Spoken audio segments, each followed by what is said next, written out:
Mythological creatures and monsters have inhabited our stories and nightmares for centuries, terrorizing both our ancestors and ourselves. In this video, I bring you a compilation of these legendary entities.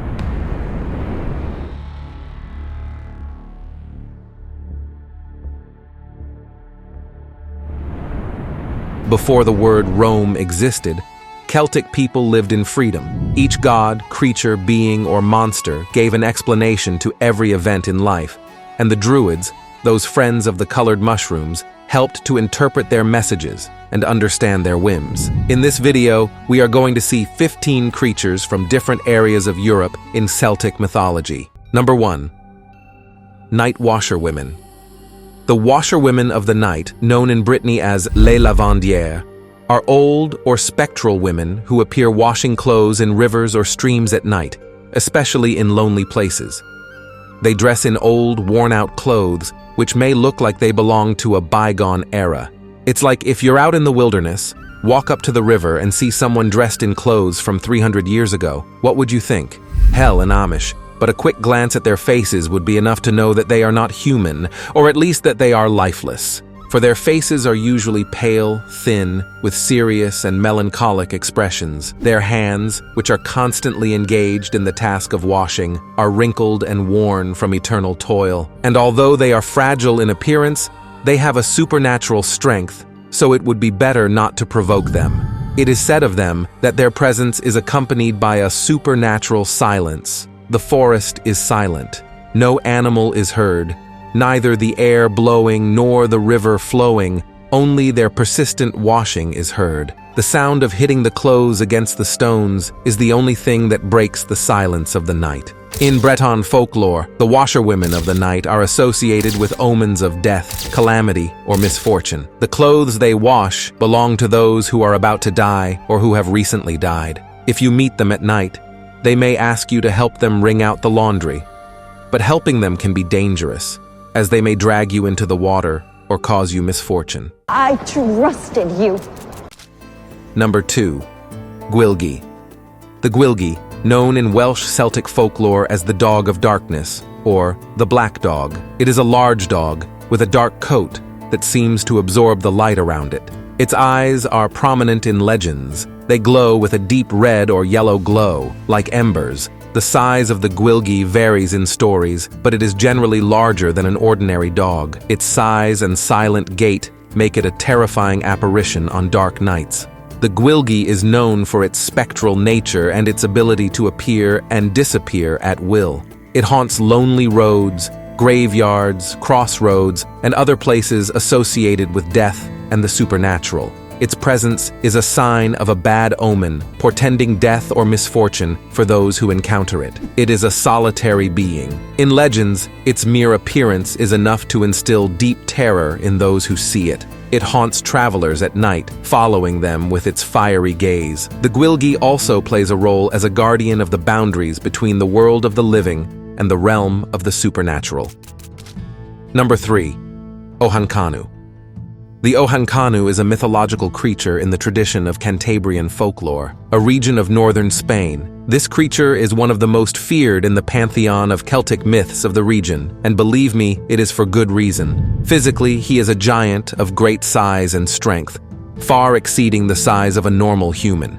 His skin is tough and rough, with an almost impenetrable toughness. The Ohancanu has a single eye in the middle of its forehead, similar to the Cyclops of Greek mythology. This single large, piercing eye gives him exceptional vision. His long, untidy hair and beard give him an even more savage and fearsome appearance. His voice, powerful and booming, has the ability to instill fear in those who hear it.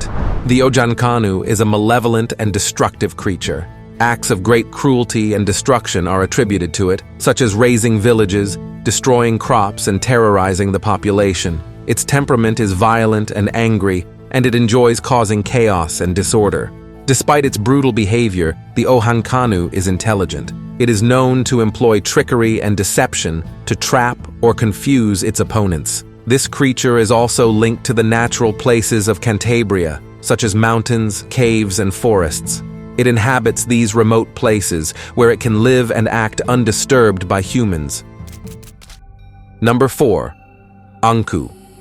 Anku, a crucial being in Cornish mythology, is also found in the folklore of Brittany and other Celtic regions. Imagine him as a spectral being, who may appear as a skeletal or cadaverous being, with a thin, bony body. This being is wrapped in black or tattered clothes that seem to flow around him, almost as if they were made of shadows.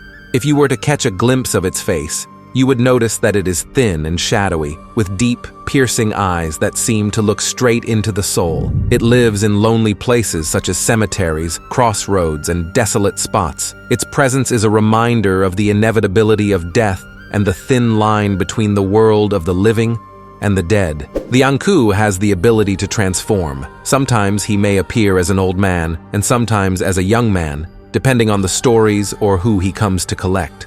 In addition, Anku is recognized by his cart, which he drags behind him.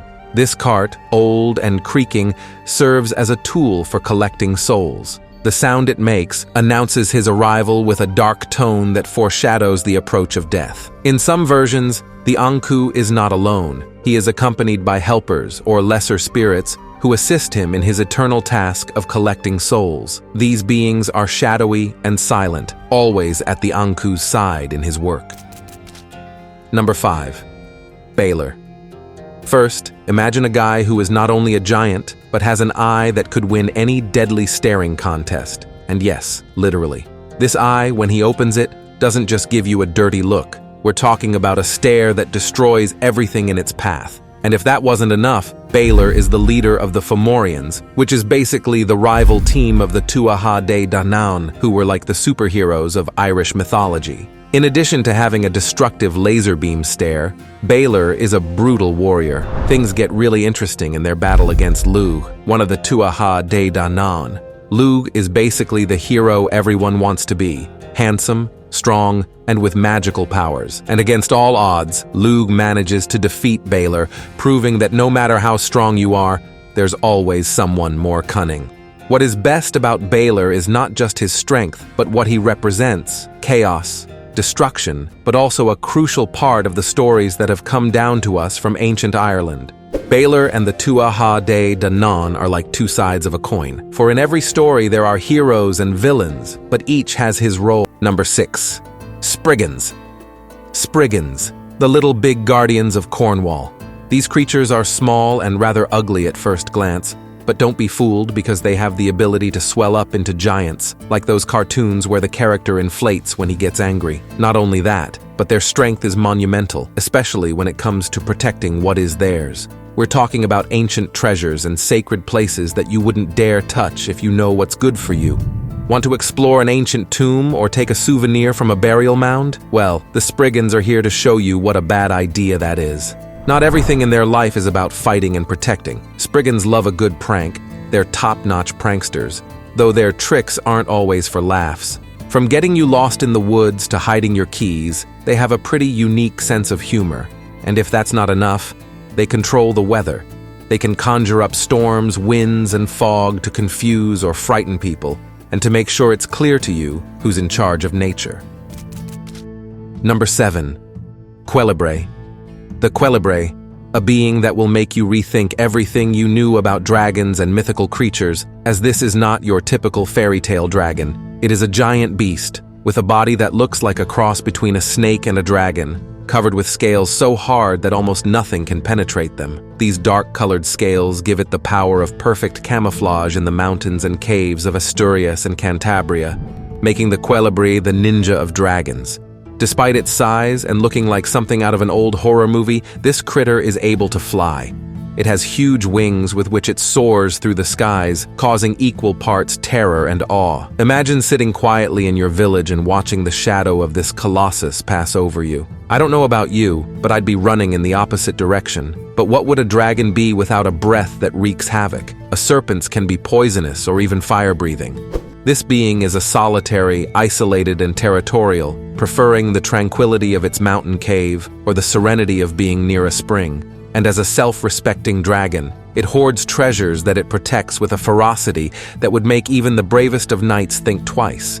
And here's the interesting part. Despite his intimidating appearance and reputation for ferocity, the Quelibre has its Achilles heel. It turns out that he can be tricked or cajoled, though you have to have the courage and cunning to try. Number 8. Fuath. In the waters of Scotland we meet the Fuath. Forget friendly mermaids and mermen, the Fuath are on another level. This creature varies considerably. Some may look almost human, but they are actually monstrous. Green skin, or completely covered with hair and large eyes. Some have scaly skin or skin covered with moss and algae. Fuath love to play with humans, and not exactly in a friendly way. Imagine being dragged into the water, or worse, being kidnapped by one of these beings. From shape-shifting to controlling the very water around them, the Fuath are masters of their aquatic domain. So, if you ever find yourself near a body of water in Scotland, think twice before you scorn the local stories, as the Loch Ness Monster is not the only creature that lurks in the deep, cold Scottish waters. Each lake, river, or pond has its own history, and possibly its own Fuath watching over it. Number 9. Saihiraeth. The Saihiraeth, in the Celtic mythology of Wales, is a haunting and spectral supernatural creature associated with death and foreboding.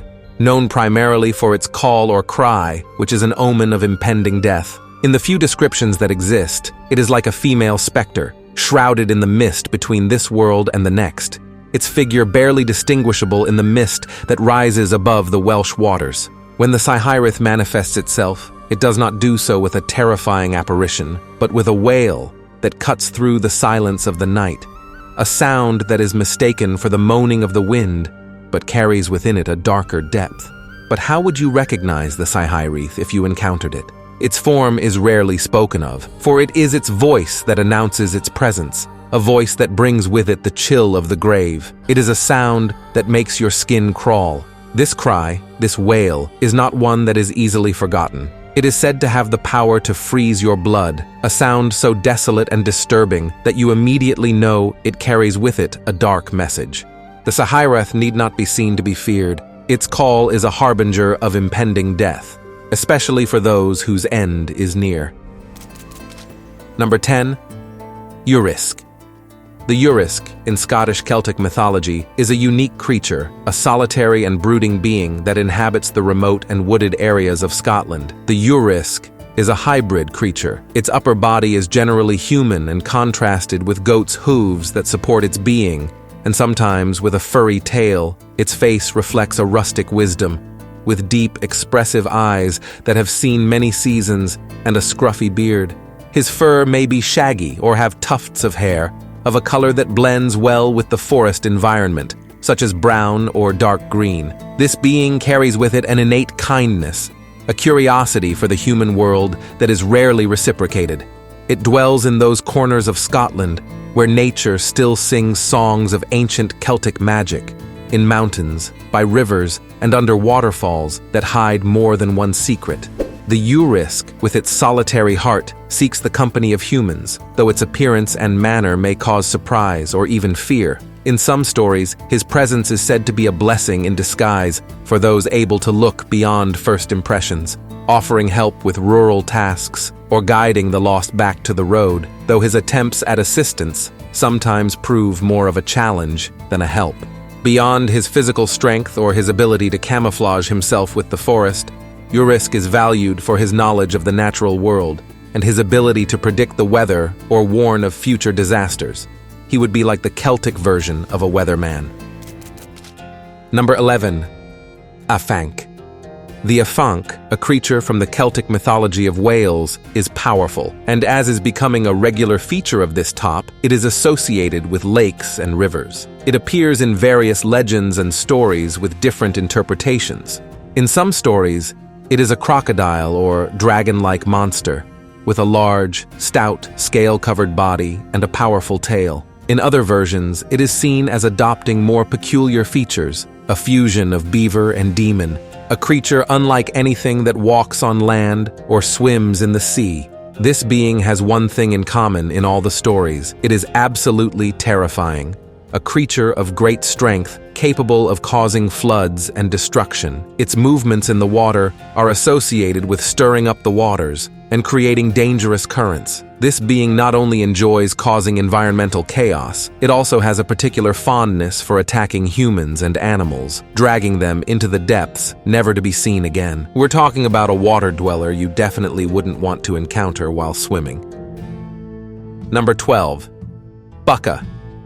Associated with the coasts and fishing villages of Cornwall, the bucca has a role that oscillates between being a protective spirit and an omen of bad augury. There is no one way to describe it because, like the sea, it changes and transforms. Sometimes it appears as a ghostly, ethereal presence that you can barely perceive beyond the sea breeze.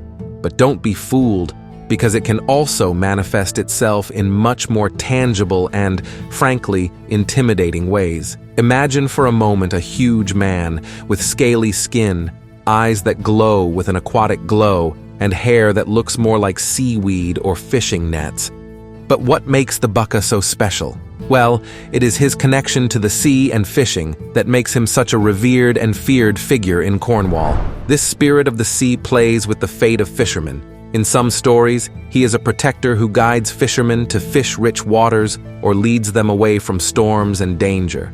But, like the sea, the bucca can be capricious. Offend him, and you could find yourself with empty nets or in the middle of an unexpected storm. That is why, in coastal villages, it was not uncommon to see offerings or rituals dedicated to this being in an attempt to gain its favor and protection.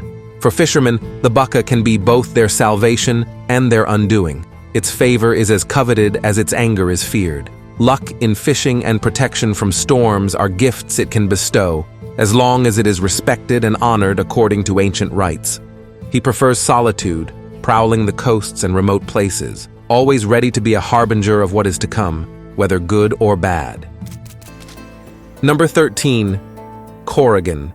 The Corrigan, from Breton Celtic mythology, are beings who live right on the edge of what we can see and what we can only imagine. The Corrigan are like those neighbors that everyone knows, but no one really understands. They are small humanoid beings of great beauty, resembling in some respects the fairies or elves of other folklores. Their eyes are large, bright, and capable of hypnotizing humans. They often wear clothes that blend in with nature, dresses made of leaves, flowers, or cloth. This allows them to camouflage themselves easily and move around undetected. These beings are the soul of festivals that no one sees but everyone feels. They dance in stone circles and near springs, places that are charged with pure magic. And here's the thing, the Corrigan are protectors of these places. They love nature and do everything they can to keep it safe, even if that means bringing out their mischievous or even sinister side if someone threatens their home. Corrigan have a gentle side. They can offer you adventures you never imagined,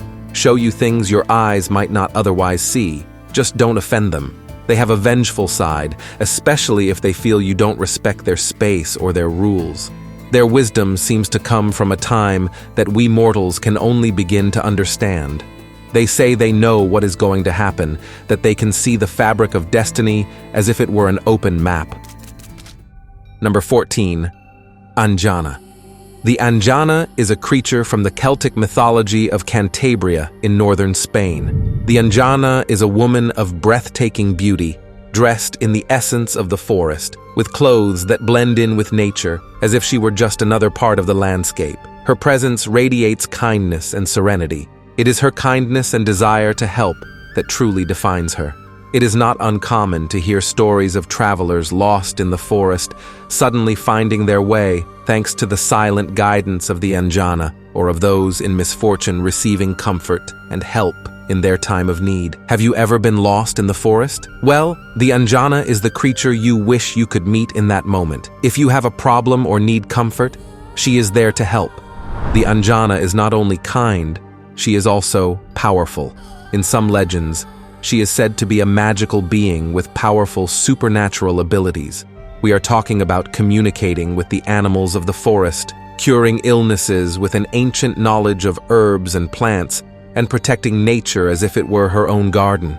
If anyone messes with the forest, they had better not meet this being, because she does not tolerate those who do not respect the balance of nature. She is a protector, a guardian of the forest and all that lives in it, and she does not hesitate to punish those who harm her home.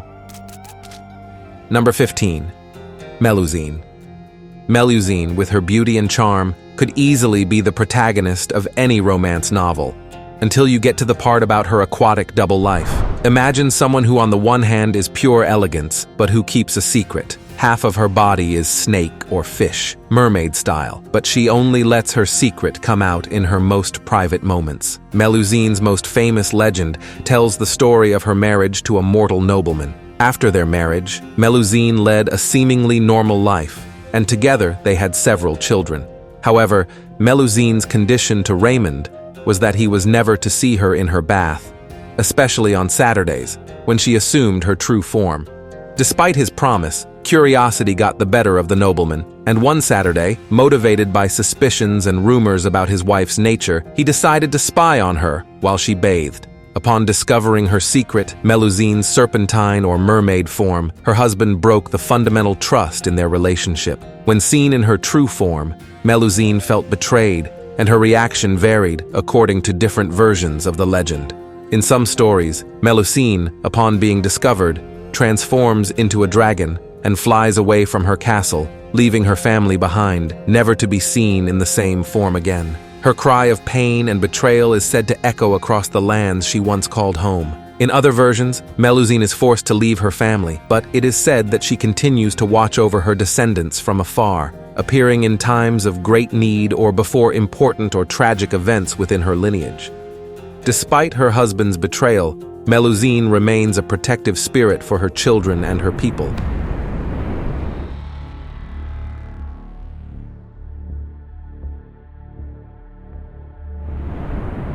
When we think of Greek mythology, creatures such as centaurs or mermaids usually occupy the first places in our minds. But what about those creatures that have remained in the shadows of the most popular myths? In this video, I bring you 10 creatures of Greek mythology that few know about. Number 1. Scolopendra. The scolopendra is a monstrous sea creature with parts of different animals. Its body is composed of numerous segments, similar to a gigantic centipede, and each segment is equipped with appendages or legs that allow it to move quickly and fluidly, both in water and on land. It has enormous jaws full of sharp teeth, capable of tearing its prey with ease. Its skin is thick and scaly, providing protection against attacks and making it difficult to capture or kill. It can vary in color, from dark tones to more striking colors. Its eyes are bright and capable of seeing into the dark depths of the ocean, where it resides and only occasionally emerges to attack ships and sailors. Its presence on the surface is a sign of impending disaster, as it is extremely aggressive and territorial, attacking any intruder that enters its domain. It uses its multiple legs and jaws to capture and devour its victims, and like real centipedes, the mythological Scolopendra is depicted as venomous, capable of killing not only with its jaws, but also with its venom. Number 2. Arimaspi. The Arimaspi have a unique appearance, each possessing a single eye in the center of the forehead, similar to the Cyclops. They are fierce warriors, with strong and muscular bodies, always armed and ready for battle. They are rough and wild, with long hair and untidy beards, a reflection of their life of constant struggle and survival in inhospitable regions. They inhabit the margins of the known world, in the remote and mountainous regions of the far north, beyond the lands of the Scythians. These brave warriors are known for their prowess in battle. They are not afraid to face formidable enemies, and their obsession with gold and riches leads them to continually clash with griffins. According to legend, the griffins guard enormous treasures of gold in the mountains, and the Arimaspi, attracted by these riches, are constantly trying to steal the gold. Number 3. Myrmidons. Hera, queen of the gods, sent a plague to kill all the human inhabitants of Aegina because the island was named after one of Zeus's mistresses. King Aeacus, son of Zeus and intended target of Hera, along with his mother, prayed to his father to find a way to repopulate the island. As the Myrmidons, the ants of the island, were not affected by the disease, Zeus responded by transforming them into a race of men, the Myrmidons. They were as fierce and resilient as the ants, and like the ants, they have absolute loyalty. They follow their leader with unwavering devotion, making them a formidable force in battle. After their transformation, myrmidons presented themselves as robust, strong, and disciplined men. Their appearance is that of well-trained warriors with athletic bodies. Due to their ant origins, they wear brown armor and maintain strict organization and discipline. They are known for their ability to act together, moving and fighting with almost superhuman precision. In combat, they are courageous and skilled warriors. Their rigorous training and cohesion as a unit allow them to outmaneuver their enemies on numerous occasions. But if the Myrmidons are famous for anything, it is for their role in the Trojan War, where they fought under the command of Achilles. Number 4. Ichthyocentaurs. Ichthyocentaurs are creatures that combine parts of humans, horses, and fish. Their upper body is that of a human, with a male torso and head. They also have human arms that can wield tridents, seashells, or fishing nets. The middle part of their body is that of a horse, similar to centaurs. This includes the front legs of a horse. The lower part of the body ends in a large, scaly fishtail, similar to that of a mermaid. This tail allows them to move nimbly and quickly in the water. And as sea creatures, they are excellent swimmers. These creatures are associated with the gods of the sea, especially Poseidon. They are their servants or companions, helping to control the waters and protect sea creatures. One of the most famous stories about the Ichthyocentaurs is their appearance in the myth of the birth of Aphrodite, Bythos, and Aphros. They assisted the goddess when she emerged from the sea foam and guided her to the shore. They also act as guides and protectors of sailors. They help lost sailors find their way back to dry land and protect ships from storms and the dangers of the sea. Number 5. Argos Panoptes. Argos Panoptes, also known as Argos of the 100 Eyes, appears in several legends of Greek mythology. His name, Panoptes, means the all-seeing one. Argos Panoptes is famous for being a tireless watchman and for his unique appearance that distinguishes him from other mythological creatures, as he has 100 eyes spread throughout his body. Thanks to these eyes, he can maintain constant vigilance, for while some of his eyes sleep, others remain open, ensuring that he is always vigilant. Despite his many eyes, Argus has a humanoid form. He is the perfect guardian. In addition to his watchfulness, Argus is strong and loyal, devotedly fulfilling the tasks given to him by the gods, though he is especially loyal to the goddess Hera. His most famous story is when he acted as guardian of Io, a priestess of Hera, who was transformed into a white cow. Hera, suspecting Zeus' infidelity, assigned Argus to guard Io and make sure she did not escape or be released by Zeus. Zeus, wishing to free Io, sent Hermes to rescue her. Hermes, disguised as a shepherd, played music and told stories to lull the 100 eyes of Argus. Once all the eyes were closed, Hermes killed Argus and freed Io. As a tribute to her faithful guardian, Hera took the 100 eyes of Argus and placed them in the feathers of the peacock, her sacred bird. Number 6. Mormo.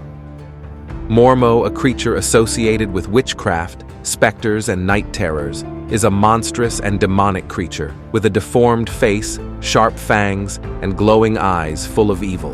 In addition, it can have animal features such as claws, bat wings, or goat legs. And to make it even more interesting, in some versions, Mormo has the ability to change shape, adopting different appearances to deceive and terrorize its victims. This creature is linked to witchcraft and dark magical practices. She is considered a follower of Hecate, the goddess of sorcery and dark ways, acting as her servant or auxiliary spirit. Mormo is known to instill fear, especially in children. In many tales, she is described as a creature that lurks in the night, similar to the bogeyman or bogeyman in other mythologies. Greek mothers told stories of Mormo to frighten their children and keep them obedient, warning them that the creature would come to take them away if they did not behave. Furthermore, in some legends, she is described as a vengeful spirit that seeks to punish mortals for their mistakes and sins. It feeds on the fear and despair of its victims. Number 7. Ophiutorus. The Ophiutorus is a hybrid creature with a body that combines a bull and a snake. Its upper body is that of a bull, with a robust, strong, and muscular torso covered with thick fur. It has prominent horns and a full bull's head, with large eyes and muzzle. The lower part of its body is a long snake tail that extends from the torso of the bull. This tail is scaly and can move with the flexibility and agility of a snake. Although not described as aggressive, Ophiuchorus will defend itself fiercely if attacked. It is a solitary creature that inhabits remote and difficult-to-reach regions. It prefers to live in the solitude of mountains or deep forests. According to myth, it was believed that whoever sacrificed and burned its entrails would gain the power to defeat the gods. This incredible ability made it highly sought after, but also extremely dangerous. The best-known story of the Ophiuchorus involves Prometheus. During the Titanomachy, the great war between the Titans and the Olympian gods, Prometheus attempted to sacrifice the Ophiuchorus to obtain this divine power. However, his plan was foiled, and he never succeeded in completing the sacrifice. Number 8. Cercopes. These creatures, also known as Cercopi or Kerkopes, are known for their mischievousness and their ability to get into trouble. They were accomplished liars, cheats, and rascals. Their story is full of humor, mischief, and lessons. Cercopes are humanoid-shaped creatures. They are small, human-like, but with a more rustic appearance, messy hair, a scraggly beard, and plain clothes made of coarse fur or fabrics. They are not exactly the kind of characters you would expect to see in a king's court. These little creatures are famous for their mischief and trickery skills. They love to tease travelers, steal from them, and cause trouble wherever they go. They have a mischievous nature, using their wits to get out of sticky situations and trick their enemies. It is not surprising that they especially enjoy challenging authority, mocking the powerful and, in particular, the heroes who cross their path. One of the best-known stories about the Cercopes is their encounter with Heracles, the famous Greek hero. Pasalus and Acmon attempted to rob Heracles while he slept, but of course, it didn't work out well for them. Heracles captured them and, in an act that shows both his strength and his sense of humor, tied them upside down to a pole and carried them dangling over his shoulders. The Cercopes, instead of crying or lamenting, they began to mock Heracles, making jokes about his hairy ass. This kind of insolence is exactly what defines the Cercopes, and instead of getting angry, Heracles, amused by their audacity, decided to set them free. However, not all stories of the Cercopes have such a light-hearted ending. In some versions of the myth, their constant mischief and trickery finally exhausted Zeus's patience. Tired of their constant trouble, Zeus transformed them into monkeys as punishment. Number 9. Cetus. This giant sea monster is an archetypal representation of the dangers and mysteries of the ocean, a force of nature that reflects the ancient Greeks' fear of the unknown and uncontrollable sea. Cetus has an appearance that leaves no doubt about its monstrous nature. It is a creature of colossal size, much larger than any known sea creature. Its wingspan is such that it can cause immense destruction both at sea and on the coasts. With a body that combines a sea serpent and a whale. It can have scales, a rough skin, fins, or tails that allow it to move quickly through the water. In addition, its appearance is even more terrifying thanks to its huge jaws full of sharp teeth, capable of devouring boats and people with chilling ease. In some depictions, Cetus has draconic features, such as horns or spines. As a sea creature, it is associated with the depths and mysteries of the ocean. Cetus is known for its aggressiveness and its ability to destroy everything in its path. This creature is sent by the gods as a punishment, a manifestation of divine wrath destined to punish those who have offended the immortals, a reminder of the power of the gods and the consequences of defying their authority. In one of the myths, the princess Andromeda was chained to a rock as a sacrifice to the creature. Just as Cetus was about to devour Andromeda, Perseus arrives, who bravely kills the monster and frees the princess, taking her as his wife. In another myth, Heracles confronts Cetus to save Hesione, the daughter of the king of Troy. Similar to the story of Perseus, Hesione was to be sacrificed to Cetus to appease the gods. Heracles succeeds in slaying the monster and saves the princess. Number 10. Aloade. The Aloade, or Aloidas, were two giant brothers who were not content to live under the shadow of the gods and decided it was time to take control. The protagonists of this story are Oto and Ephialtes, sons of Poseidon and Iphimedea. From the beginning, the Aloids were noted for their impressive appearance. They were two young giants with huge, muscular bodies, far beyond the size of any human. But unlike other giants we usually imagine as monstrous creatures, Otto and Ephialtes were also young and attractive, with well-defined human features. The strength of these giants was legendary. It was said that they could move mountains and unearth islands as easily as you or I would move a stone. But their ambition was as great as their strength. They were not content to simply be the strongest. They wanted more. Their ultimate goal was to overthrow the gods of Olympus and establish their dominion over the entire universe. And they weren't just muscle, they were also cunning and determined. Their plan was ambitious, to pile up mountains to reach Olympus. They placed Mount Ossa on top of Mount Pelion. And their goal? To kidnap Hera and Artemis, two of the most powerful goddesses, and thus prove their supremacy. But defying the gods doesn't end well. Before they could complete their colossal task, Apollo intervened and killed them. According to another version of their struggle against the Olympians, they managed to kidnap Ares and hold him in a bronze vessel for 13 months, and that would have been the end of Ares if the beautiful Erebea, the stepmother of the young giants, had not told Hermes what they had done. Alerted by Erebea, Hermes rescued Ares. Another version of the myth about the death of the giants tells us that Artemis deceived them by taking them to the island of Naxos.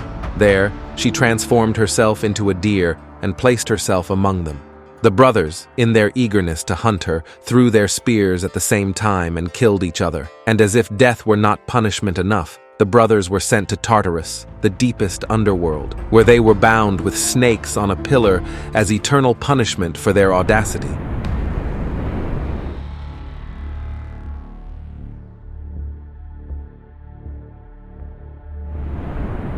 Creatures that will get into your dreams to turn them into your worst nightmare. Black magic, used by witches to create monstrous beings, but also some more friendly and protective beings for humans. These are some of the mythological creatures you might encounter in Africa. Number 1. Were-hyena. The were-hyena is a mythological creature found in several East African cultures, especially in Ethiopia and Somalia. It is similar to the werewolf of European mythology. It can change between human and hyena form. Some legends say that the were-hyena can transform at will, while other stories say that the transformation occurs during the night. In its human form, it may be indistinguishable from other people. In her hyena form, she has supernatural strength and agility, being more powerful than a normal hyena. As a hyena, it is feared and respected. The hyena in many African cultures is a symbol of cunning and sometimes of immorality or bad omen. Number 2. Jengu. The Jengu, also known as Miengu, is a mythical creature in the culture of the Sawa, a group of indigenous peoples of the coastal region of Cameroon. The Jengu is a being similar to a mermaid or a triton, with the body partially or completely of fish and the upper part of the human body. They have great beauty and elegance, long fine hair and shiny skin. Jengu have healing abilities and can bestow these powers on certain chosen people. They are spirit guides and mediators between the spirit world and humans. Jengu can influence the fate and fortune of people, especially those who seek their favor or advice. They are the protectors of rivers, lakes, and the ocean. Number 3. Tokoloshe. The Tokoloshe is a creature of the Zulu and Xhosa peoples in South Africa. This creature is feared in many South African communities, and their stories vary, but there are certain common elements. The Tokoloshe is a small creature, similar in stature to a small child or dwarf. It has an intimidating or malevolent appearance, and may also have exaggerated or deformed features, which makes its appearance more frightening. It can become invisible, and it is thought that drinking water can activate this ability. It can also cause illness and bad luck to those it visits or harasses. The Tokoloshe can enter people's dreams, causing nightmares and night terrors. This being is created and sent by witches or sorcerers to harm their enemies or innocent people. In some cultures, measures are taken to protect themselves from the Tokoloshe, such as placing beds on bricks to raise them off the... Number 4. Adze. The Adze is a creature from the mythology of the Yu people in the regions of Ghana and Togo. It has the ability to transform itself. In its human form, it can resemble any person. However, its best-known form is that of a firefly. When it manifests as a firefly, it is a terrifying being. With exaggerated and threatening features and a vampiric nature, it can suck the blood or life energy of people, especially children. His ability to transform from human to firefly is fundamental to his mythology. This transformation allows him to avoid detection and attack his victims by surprise, can cause disease and bad luck to those it attacks or curses. It is associated with witchcraft, and it is thought that witches can send an adze to harm their enemies. To protect themselves from the creature, amulets, spells, and rituals are used. Spiritual leaders and healers are charged with protection against this creature. In some cases, fear of the adze has led to witch hunts, where certain people are suspected of having the ability to transform into this evil creature. Number 5. Biloko. Biloko are malevolent spirits that inhabit the forests and protect natural treasures. They belong to the Zand mythology. They are usually dwarves or small spirits, terrifying and very aggressive. They live in the forests and protect natural treasures, such as game animals or fruits. They punish those who enter their territory without permission. One of the Biloko's powers is their ability to become invisible to humans, which allows them to attack or defend themselves by surprise. Despite their small size, they have great strength and agility, making them fearsome to hunters and travelers. In some legends, Biloko are the spirits of vengeful ancestors who have not been properly remembered or buried. Number 6. Asanbosum. Asanbosum is a creature that belongs to Ashanti mythology. It is a vampiric creature with sharp iron teeth. It is terrifying. It has a human-like appearance, but with characteristics that make it recognizable and fearsome. The Asanbosum attacks its victims from the trees, grabbing them with its legs, which are like hooks. It feeds on the blood of humans or animals. Number 7. Abiku. The Abiku is a creature in the mythology and spiritual beliefs of the Yoruba people. They are spirits of children who live in a constant cycle of death and rebirth. When born as humans, they may resemble any child, but are said to have certain recognizable physical markings. A key aspect of the Abiku is their tendency to die young before reaching puberty, only to be reborn and repeat the cycle. After dying, an Abiku returns to the spirit world only to be reborn into the same family.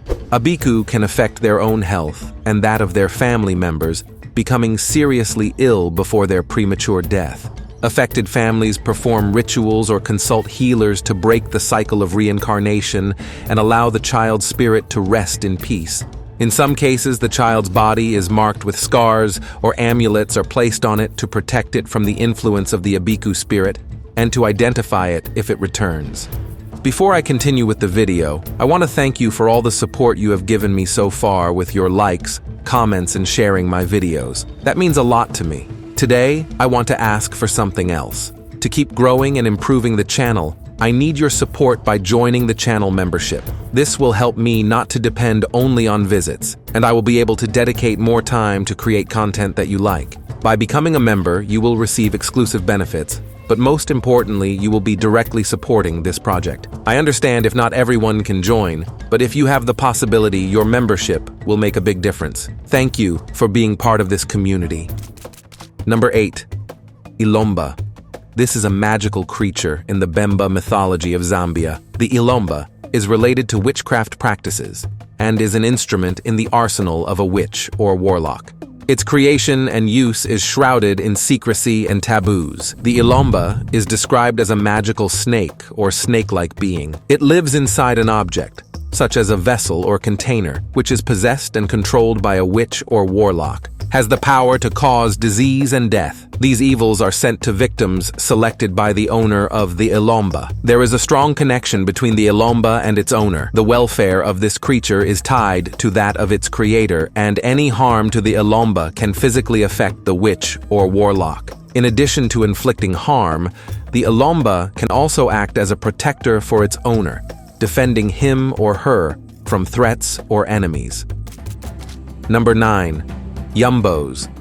In Senegalese mythology, the Yumbos are fairy-like spirits, known for their pale skin and their love of feasting and dancing at night. These beings are unique in African folklore. They are small and ethereal, known for their beauty and luminous appearance. They are said to have white or pale skin that glows, live underground, in a magical world hidden from human eyes, and can perform magic and manipulate the natural world around them.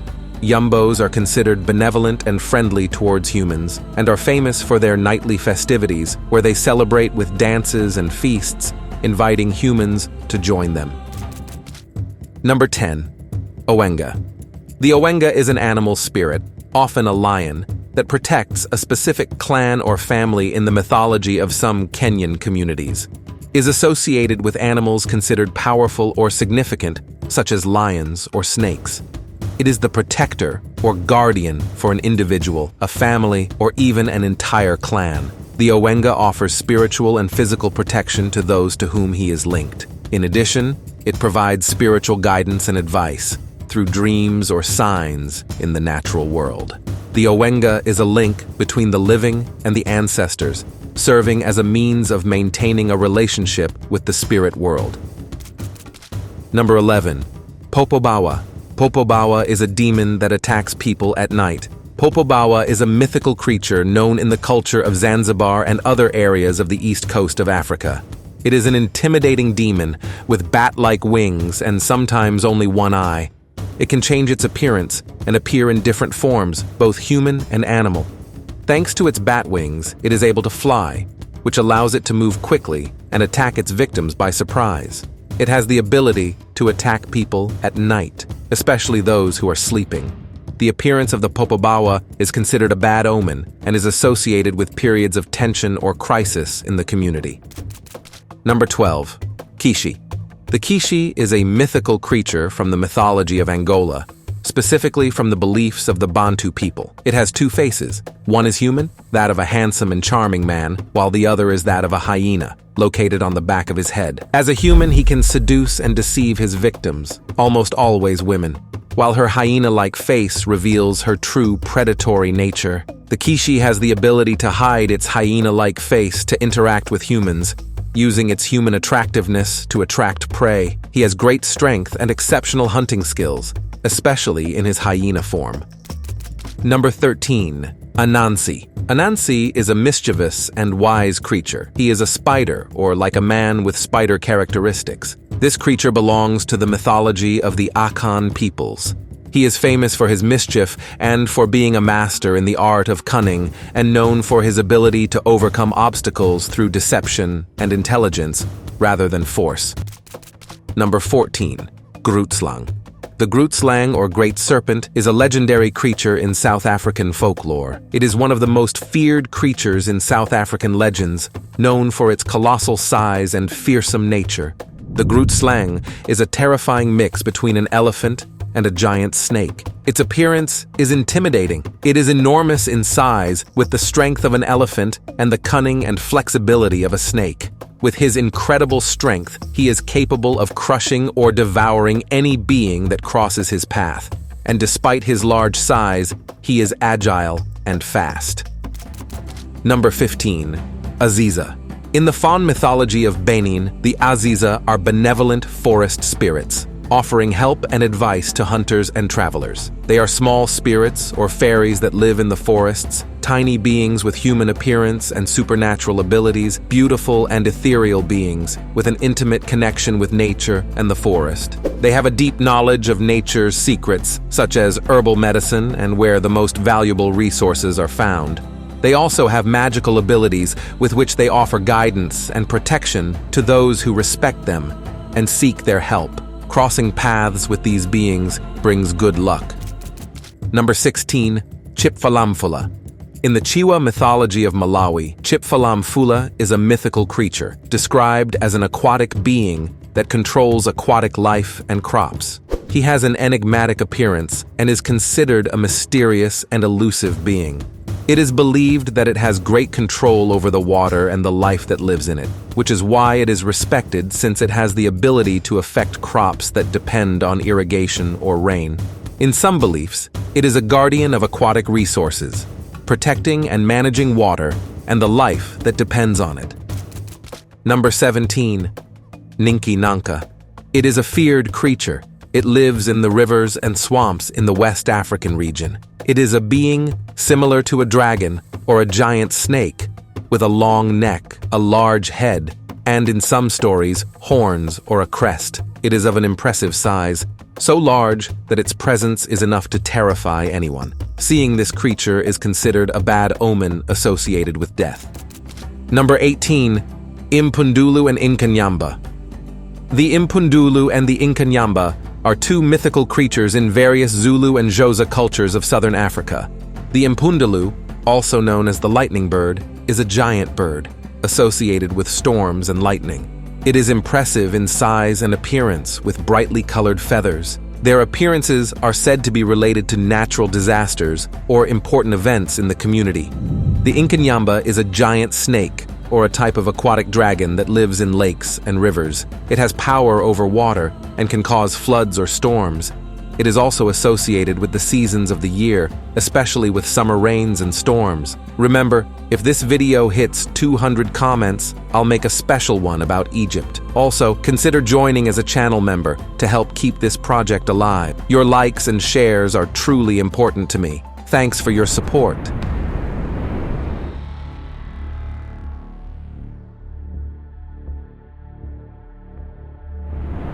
Picture creatures so tiny they could chill in the palm of your hand. Beings lurking in the shadows, waiting for just the right moment, and colossal sea monsters that'd make even the bravest go weak at the knees. Now, the US might not boast a mythology as famed as Greek, Egyptian, or Norse, but that doesn't mean it's short on spine-tingling tales. This land is home to beings that could star in your worst nightmares. And let's not forget the cryptids, those mysterious critters that might just be living among us, yet remain undiscovered. Number 1. Dark Watchers. The native Chumash tribe of the central coast of California has been around for thousands of years, and even they call the Dark Watchers the Ancient Ones.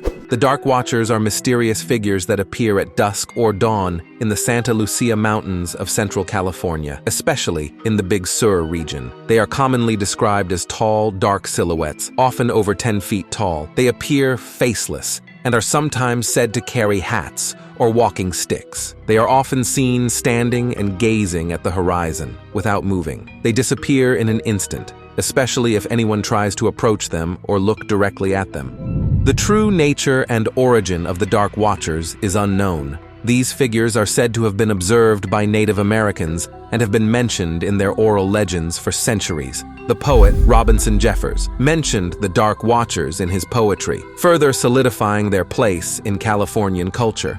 Some suggest that these figures may simply be optical illusions created by the interplay of light and shadow in the mountains, especially during sunrise or sunset. Given their long history and local legends, some believe that the Dark Watchers are spirits or supernatural entities that inhabit or protect the mountains. Number 2. Tijaruk.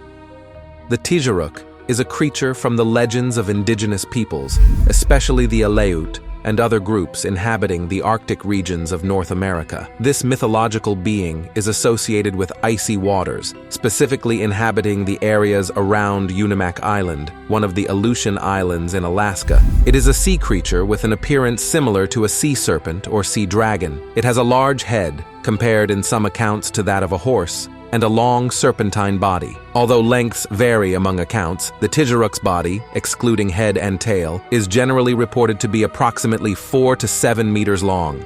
This creature is elusive and rarely seen by humans.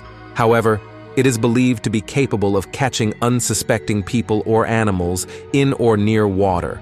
Some accounts describe the creature emerging from the water to catch its prey, while others tell of unexpected sightings by fishermen or travelers.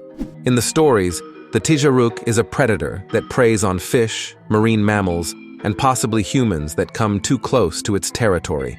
The cold, remote waters of the Aleutian Islands are its traditional home according to legend. These areas are difficult to explore, which has added a veil of mystery to the creature's actual existence. Number 3. Skunk Ape. Sightings of the skunk ape tell terrifying tales of a large, hairy, foul-smelling, ape-like creature that runs upright on 2 legs. The skunk ape is a legendary creature that is part of southeastern folklore, especially in Florida. It is one of the many hairy men, or Bigfoot-like creatures, that are said to inhabit different parts of North America. The skunk ape is a large, ape-like creature with long, thick hair that covers most of its body. It can reach heights of 6 to 7 feet, approximately 180 to 2.10 meters. One of the most distinctive characteristics of the skunk ape is its strong, unpleasant odor. This odor is a combination of its marshy territory and its nomadic behavior. It is an elusive and nocturnal creature, associated with swampy areas, dense forests, and wetlands. Sightings of the creature go back decades, with a notable increase in reports in the 1960s and 1970s. People have reported seeing the creature crossing roads, lurking on forest edges, or even peering into the windows of homes. In 2000, an anonymous woman sent 2 photos to the Sarasota, Florida Sheriff's Office that allegedly showed the skunk ape in her backyard. These images, known as the Mayaka skunk ape photos, have been the subject of debate. Expeditions have been organized to search for evidence of its existence, and the creature has become something of a tourist attraction in some areas of Florida. Number 4. Menehune. These beings are sort of like little builders in Hawaiian mythology and are closely linked to ancient buildings and structures on the islands. The Menehune have rarely been seen by human eyes. Rare reports describe beings about 2 feet tall, and some witnesses have seen them as small as 6 inches, so small they would fit in the palm of your hand. They are depicted as having human-like features, but smaller in size. The Menehune are believed to be master builders and craftsmen. They are said to work in secret during the night, completing large construction projects in a single day. They are elusive beings, preferring to work in secret, and are rarely seen during the day. If they are discovered while working, they will disappear and abandon their project immediately. The legend of the Menehune is rooted in the ancient history of Hawaii. There are numerous ancient structures such as ponds, temples, and roads on the islands that, according to tradition, are attributed to the Menehune because of their impressive construction and the mystery surrounding their origin. For example, the Alacoco fishing pond on Kauai is one of the most famous sites attributed to the Menehune. According to legend, this pond was built in a single night by the Menehune. If you want to know more about the mythology of Hawaii, I have a video on the channel talking about it. Subscribe and turn on notifications so you don't miss the videos I upload every week. Number 5. The Altamaha, commonly nicknamed Alti, is a sea monster that is said to inhabit the waters of the Altamaha River near Darien and Brunswick, Georgia. The Altamaha is an aquatic creature with a long neck and several fins. Its size is enormous, reaching 20 to 30 feet in length, approximately 6 to 9 meters. Its skin is dark in color, and it is said to have bulging eyes. Most sightings describe it as a fast swimmer, sometimes surfacing for a peek or a breath of air before diving again. Although it is not considered aggressive, its mere appearance has alarmed many witnesses. Many sightings have been reported in the marsh and estuarine areas of the Altamaha River. These reports range from chance encounters to stories of fishermen claiming to have had close encounters with the creature. Native American tribes in the region are said to have told stories of a large creature in the waters of the river long before the arrival of European settlers. The ancient stories about the Altamaha have been passed down for generations. Number 6. Spectral moose. This creature is particularly associated with the northeastern regions of the United States and Canada. This moose of gigantic proportions is said to prowl the forests and is, in essence, a spirit of the forest. It is described as a moose of imposing size, much larger than any moose that might be encountered in real life. His fur is bright white, and in some stories, his eyes glow red or blue. Despite its size and frightening appearance, the spectral moose is described as elusive and rarely aggressive. It tends to disappear quickly, vanishing into the trees or mist, which reinforces its ghostly nature. Legends of the spectral moose date back to at least the 19th century. It is said to have been seen in Maine, New Brunswick, and other wooded areas of the Northeast. Witnesses claim to have seen the spectral moose after shooting and wounding a real moose, suggesting that the spectral moose may be a kind of protector or avenger of wounded moose. In some encounters, those who attempt to hunt the wraith moose find that their bullets have no effect, passing through it as if it were an apparition.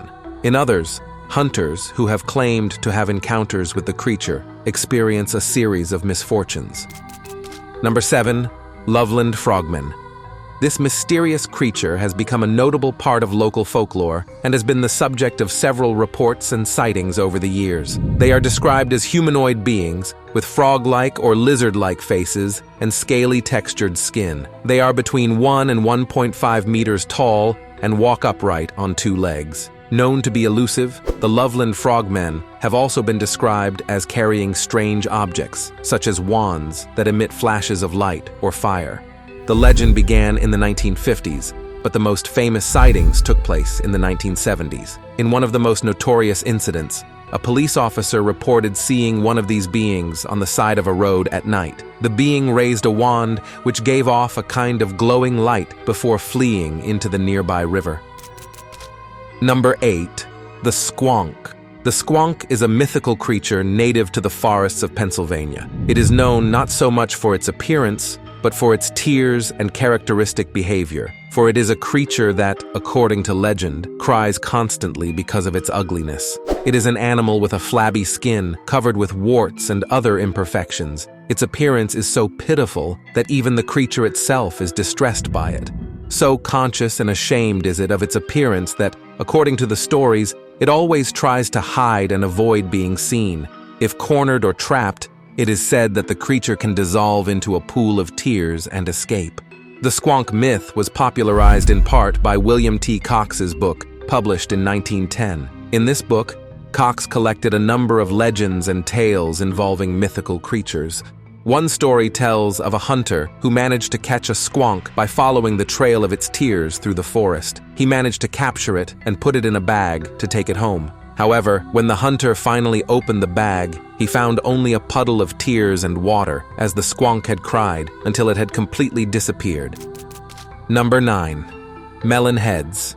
Melon heads are creatures that belong to the urban folklore of certain areas of the United States, particularly in the states of Michigan, Ohio, and Connecticut. Depending on the region, the stories may vary, but there are certain common elements in all of them. As their name suggests, melon heads have abnormally large melon-like heads in proportion to their small bodies. They are described as having bulging eyes and pale skin. According to legends, melon heads are reclusive beings that often hide in forests or remote areas. Some stories tell of them being aggressive or hunting people who wander into their territories. In Michigan, some versions say they are descendants of children who suffered from hydrocephalus and were experimented on by a mad doctor. They then escaped or were released into the forest and became wild. In Ohio, a popular story has it that the melon heads were patients in a psychiatric hospital that burned down, and the survivors took refuge in the woods, breeding among themselves and developing their distinctive characteristics. In Connecticut, the story often focuses on a group of families who retreated into the woods and through inbreeding developed mutations, including the big heads. Number 10. Shunka-Warakin. The Shunka-Warakin is a mysterious creature that is part of the folklore of Native American tribes in the northern United States, especially in the regions of Montana and Idaho. The Shunka-Warakin is said to be similar in appearance to a wolf or large dog, but with unusual features. Described as having dark, thick fur, a hunched back, low-set ears, and a mouth or muzzle that resembles neither a wolf nor a coyote.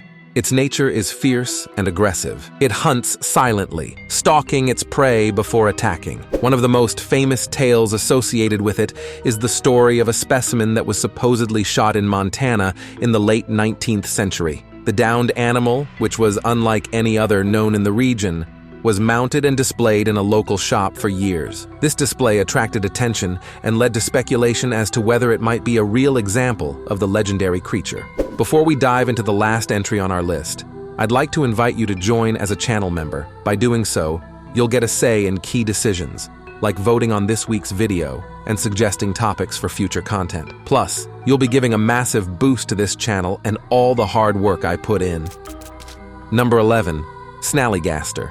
The snallygaster is a cryptid creature associated with the Maryland and Appalachian region. Over the years, stories and legends about this creature have left a mark on the popular culture of the region. It is typically described as a flying creature with reptilian and avian characteristics.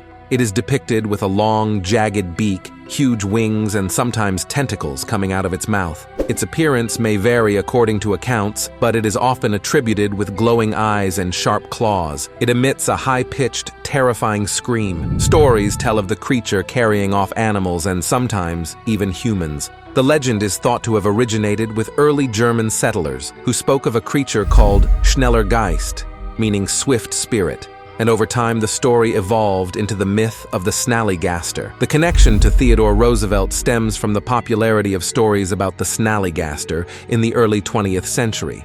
During that time, local newspapers sometimes carried reports of sightings of the creature, and legend has it that Roosevelt considered participating in an expedition to hunt it down. This idea is based in part on Roosevelt's well-known interest in cryptozoology and hunting expeditions. However, there is no solid historical evidence that Roosevelt actually made plans to hunt the creature or that he had any particular interest in it.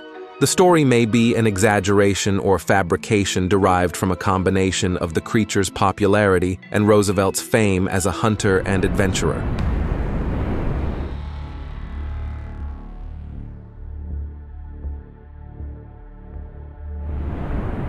Chinese mythological creatures are legendary beings dating back millennia. From celestial beings to immortal turtles, these entities inhabit the stories that have enchanted generations, embodying profound concepts and ancient philosophies, with each creature offering its own unique symbolism. In this video, we are going to meet some of the most relevant Chinese mythological creatures. Number 1. Huli Jing. Huli Jing are fox spirits that have the ability to transform into human beings, most often beautiful women. Although they can manifest in masculine forms, the most common representation is that of a charming and seductive woman. In early legends, they were often seen as masters of deception, seducing men and sometimes consuming their life essence. However, over time, the representations diversified. Some Huli Jing are presented as benevolent beings, protectors, and even loving partners of human beings. In addition to their ability to transform, many possess magical powers, supernatural knowledge, or the ability to foresee the future. It is said that the longer a fox lives, the more powerful it becomes. A fox that lives 1,000 years can transform into a human being and obtain the gift of eternity. There are many stories in Chinese literature about this creature. Some are tragic love stories between a fox spirit and a human, while others highlight the cunning and deception of the fox spirit. For example, in the famous novel The Jade Pipe, Yao Qinji, a young man falls in love with a beautiful woman who is actually a fox spirit, leading to a tumultuous relationship and an intense battle between the supernatural and the earthly. Number 2. Baizi. Baizi is often described as having the head of a lion and several eyes. Despite his formidable appearance, he is not considered a threatening creature, but rather a wise creature. One of the most famous stories tells of his meeting with the Yellow Emperor, one of the legendary Chinese rulers. During his meeting, he described to the emperor 11,520 types of supernatural beings that inhabited the world and imparted knowledge about each of them. This wisdom was later recorded in a text called the Shanhai Jing, or Classics of Mountains and Seas. Although unfortunately, the original text with the detailed description has been lost over time. Baizi is a symbol of deep knowledge and esoteric wisdom. His interaction with the Yellow Emperor and the subsequent creation of the Shanhai Jing reflects the constant human search for understanding and clarity in a world full of mysteries. Throughout Chinese history, the story of Baizi has been a source of fascination and study. He has inspired scholars, writers, and artists, and the story of him has been used as an allegory for enlightenment and the acquisition of deep knowledge. Number 3. Qilin. Qilin stands out not only for its unique appearance, but also for its benevolent character and the deep symbology it carries with it. The description of the Qilin varies, but it commonly appears with the body of a deer or ox, dragon scales, and a lion's tail. Sometimes it is said to have a single antler on its head. His hooves are often described as those of a horse, and his face may bear a serene expression. Unlike many other mythological creatures, the Qilin is known for its gentleness and avoids harming any living being. It is said that he walks with such grace that he does not step on a single blade of grass. The appearance of the qilin is considered an extremely auspicious omen. This creature is believed to appear only during the reign of a just and wise monarch or in times of peace and prosperity. Additionally, it is seen as a symbol of fertility, often representing the birth of great individuals. One legend holds that a qilin appeared before Confucius's mother, presenting her with a jade as a sign of the imminent birth of her illustrious son. Number 4. Baihu. Baihu is a magnificent tiger of immaculate white with an imposing bearing. His appearance denotes power, authority, and a sense of protection. He is one of the heavenly guardians, specifically the guardian of the West. He is associated with autumn and represents the metal element. He symbolizes protection, bravery, and strength, and is often considered the defender against threats and evil spirits. His image is found in temples, palaces, and artifacts, serving as a reminder of divine protection and heavenly authority. It is also common to find him in stories where he helps heroes and monarchs in their fights against the forces of evil. In Chinese cosmogony, he is more than just a tiger. He is a symbol of protection and power. His presence ensures safety, while his image evokes respect and reverence. His importance in Chinese culture remains to this day. Number 5. Zhangshi. The Zhangshi, often translated as vampire or zombie, is typically portrayed as a reanimated corpse with pale, discolored skin, dressed in Qing dynasty attire. His arms are rigidly extended forward, and most distinctively, he moves by jumping. These nocturnal creatures emerge at dusk to feed on the qi or life force of the living. In doing so, they leave their victims weakened or, in some stories, transform them into Zhangshis. This vampire is said to arise in several ways. It can be the result of a failed resurrection by a sorcerer, a body that has not been buried after some time and has absorbed enough energy, or even a soul that has not been able to reincarnate due to past sins. Although powerful, they have weaknesses. They are repelled by garlic, their image in a mirror, religious songs, and glutinous rice. They also fear the roosters, whose crowing announces the arrival of dawn. Additionally, they are terrified of peaches, which are considered powerful in Chinese mythology. People also write talismans and stick them on the Zhangshi's forehead to immobilize him. In many stories, the Zhangshi is a manifestation of fears about death and the unknown. It can also represent the consequences of rituals not performed properly, or the importance of giving the dead a proper rest. Number 6. Peng.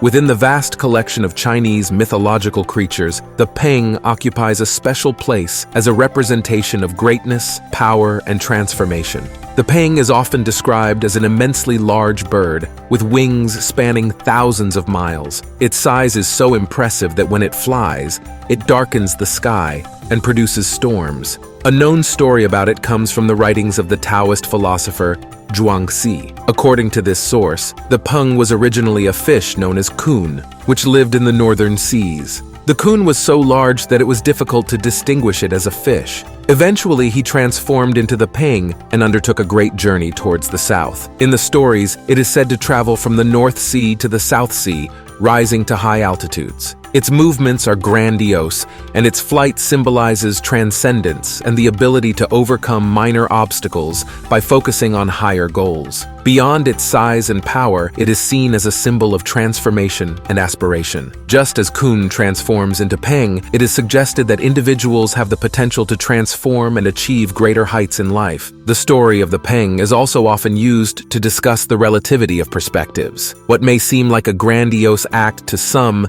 may be insignificant to others. Number 7. Tianlu.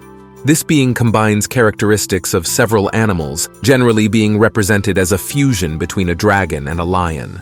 Its scaly body, adorned with a single prominent horn on its head, gives it an imposing appearance that immediately captures the attention of anyone who views it. More than just a mythical being, it is a powerful symbol of wealth and prosperity in Chinese culture. He is believed to have an insatiable appetite for gold and silver, making him an ideal protector of treasure and wealth.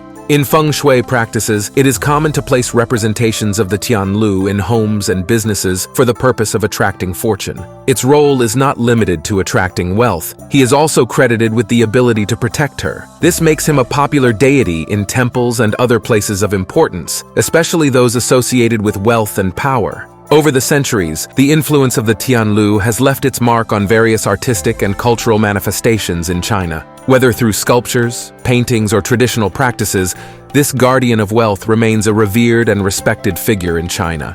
And you can also become a respected and revered figure, not in China, but on this channel. Before continuing with the video, this is a good time for you to give it a like, leave your comment. And the most important thing is share this content with your friends or with people interested in the topic. This is the only way for YouTube to recommend me to more people, which helps me a lot in my work. Thank you for your time, and now let's continue.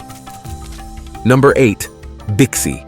This is a creature that combines characteristics of a turtle and a dragon. Its robust, tortoise-like body is frequently adorned with dragon-like features, such as a hairy beard or horns.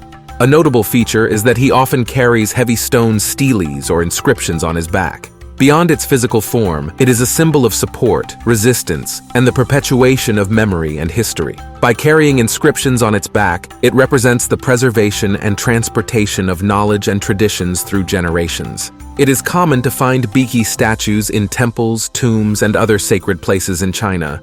These statues often hold important inscriptions, whether imperial decrees, historical achievements, or sacred scriptures, reinforcing their role as bearers of Chinese culture and history.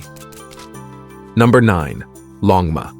This creature is a combination of dragon and horse. It has the slender and elegant body of a horse, but with shiny scales and dragon-like features, such as horns on its head and sometimes majestic wings. He is not only known for his imposing appearance, but also for his relationship with the divine. It represents transformation and ascension, being a symbol of power and majesty. According to legends, a Longma is a horse that has managed to purify itself and rise to the state of a dragon, thus embodying spiritual evolution and enlightenment. One of the most famous stories related to it is the appearance of one in the Luo River, near the capital Zhou, leaving behind inscriptions that the great historian Confucius would later interpret. This story links the Longma not only to the divine, but also to wisdom and knowledge. Number 10. Phalian. Phalian is often described as having the body of a deer and the tail of a fish. In some representations, he also possesses wings and can carry a sack or bag within which he controls the winds. As the Lord of the Wind, he has the power to control and release winds from all directions. This gives him a significant ability to influence weather and atmospheric conditions, with him being able to cause storms or bring cooling breezes as he wishes. In mythology, Phalian had conflicts with the Heavenly Emperor. He used his powers to cause storms and destructive winds in the celestial realm. However, he was eventually defeated by the famous archer Hu Yi, who managed to take the magic bag from him and end his reign of terror. Number 11. Suzaku. Suzaku is frequently described as a beautiful bird with majestic red and orange feathers. It is often compared to a phoenix, but its meaning and symbolism in Chinese culture are unique. He is the guardian of the south. He is associated with summer and represents the element of fire. Furthermore, it symbolizes growth, regeneration, and life in its entirety. Its song is said to be able to make vegetation grow. He has been a prominent figure in Chinese art, literature, and religion for centuries. He represents the passion, warmth, and vitality of the South. He is also considered a harbinger of good fortune and renewal, as his appearance symbolizes new beginnings. Number 12. Neon. Neon is described as a large, ferocious monster with an appearance that combines features of a lion and an ox. He is often shown with a wide mouth, capable of devouring numerous people with a single bite. According to legend, he lived in the mountains or under the sea and only emerged at the end of the lunar year to attack villages, devour crops, and terrorize the population. Tradition says that the villagers, tired of the annual attacks, looked for ways to scare him away. They discovered that the beast feared the color red, loud noise, and bright lights. As a result, people began to decorate their houses with red paper and use firecrackers to scare away the monster. This practice led to some of the deepest Chinese New Year customs, including lion and dragon dances, as well as the use of fireworks. Beyond simply being a monster, it symbolizes the fears and challenges that people hope to overcome with the arrival of the new year. By confronting and driving away Neon, communities unite and become stronger through celebration. Number 13.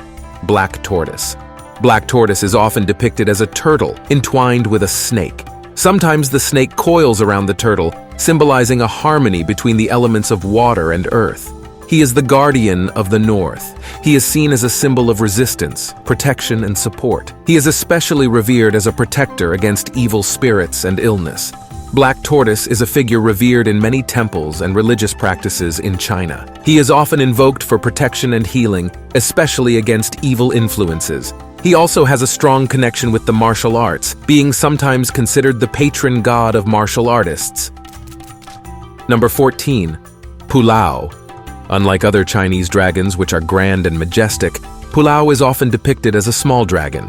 But what he lacks in size, he makes up for in his bold presence and raucous roar. Due to this characteristic, images of it are often used on bells and other instruments to enhance its sonority. His roar is considered a warning symbol. China has a rich tradition of dragons, and there are several others, each with their own characteristics and attributes. Pulao is one of the 9 sons of the dragon in some Chinese legends. Throughout Chinese history, his image has adorned bells and gongs, serving not only as a decorative ornament, but also as an amulet of protection against evil spirits and negative energies.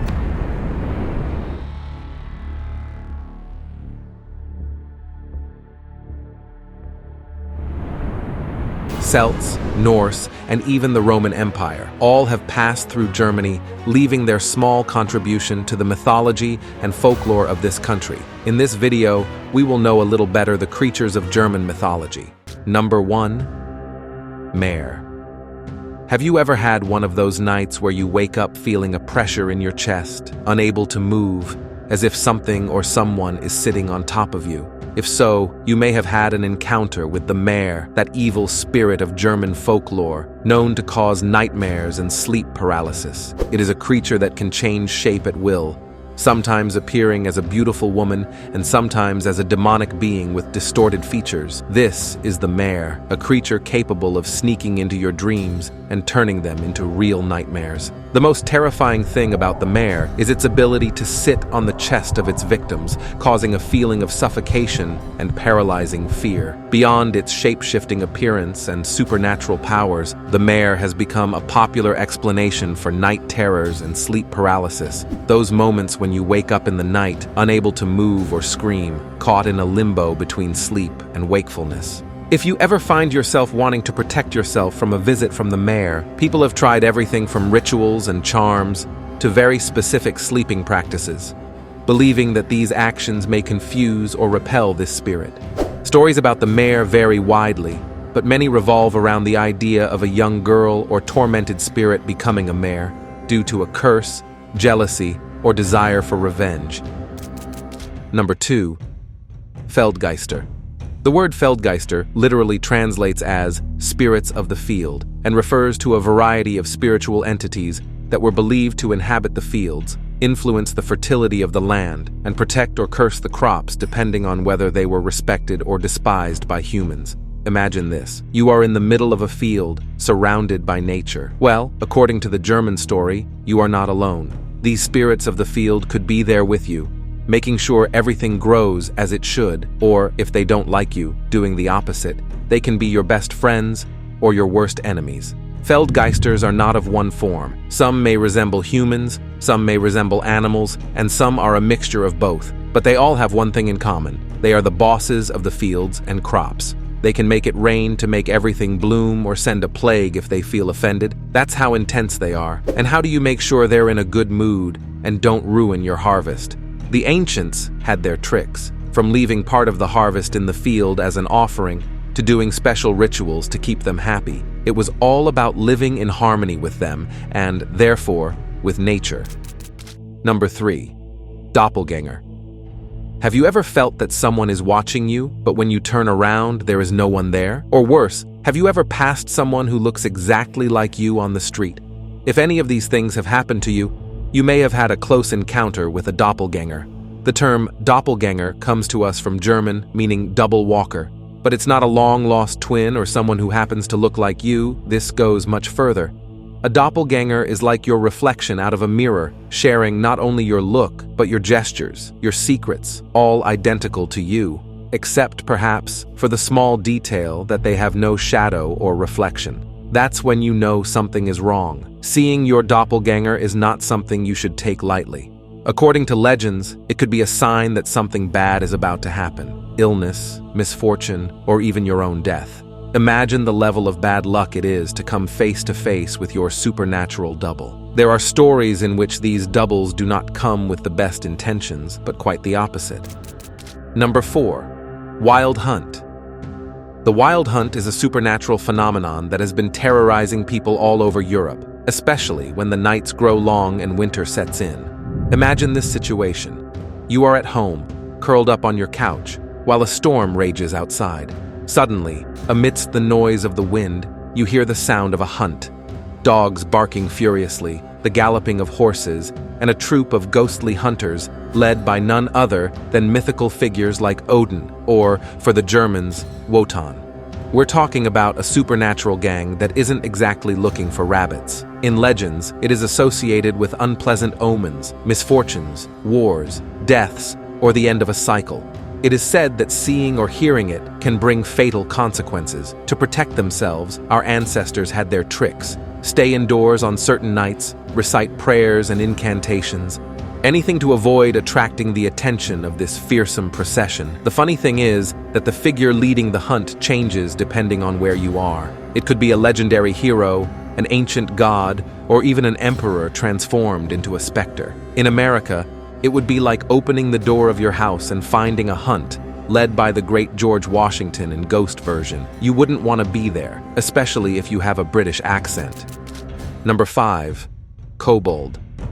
These little guys are a case in point in German folklore, and their story is a most peculiar one. It's important to know that not all kobolds are the same. They are everywhere, in your house, underground, in dark mines, or even sailing the sea. Although they change scenery, there is one thing they all have in common. They are masters of cunning and have a special talent for getting you both into and out of trouble, depending on how you treat them. Kobolds are small in stature, not unlike humans in shape, but with characteristics that clearly distinguish them from us, such as their skin, which can vary in unnatural shades, and sometimes with animal features. Let's take a look at the different types of kobolds that exist.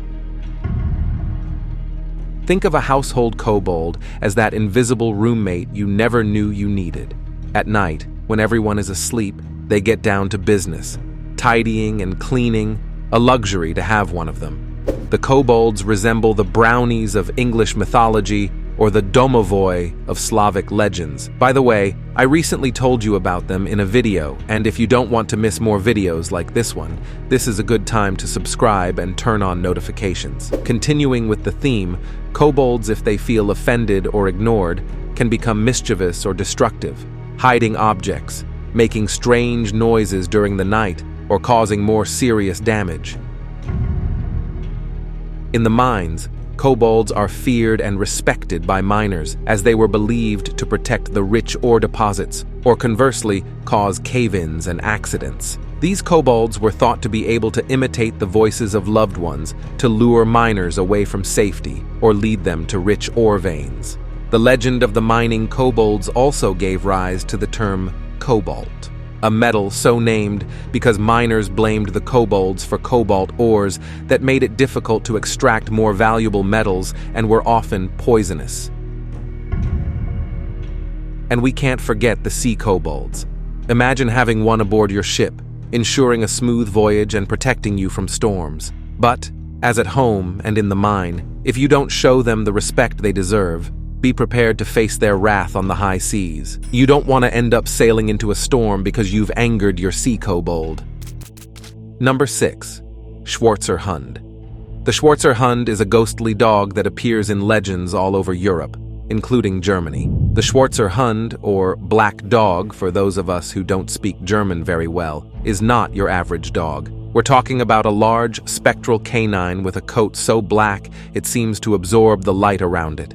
And those eyes, red with unearthly fire, like two beacons in the night. It's not a creature you want to meet on a lonely road. It is often seen as a harbinger of death or misfortune. If you come across it, legend has it, you could be marking days on the calendar.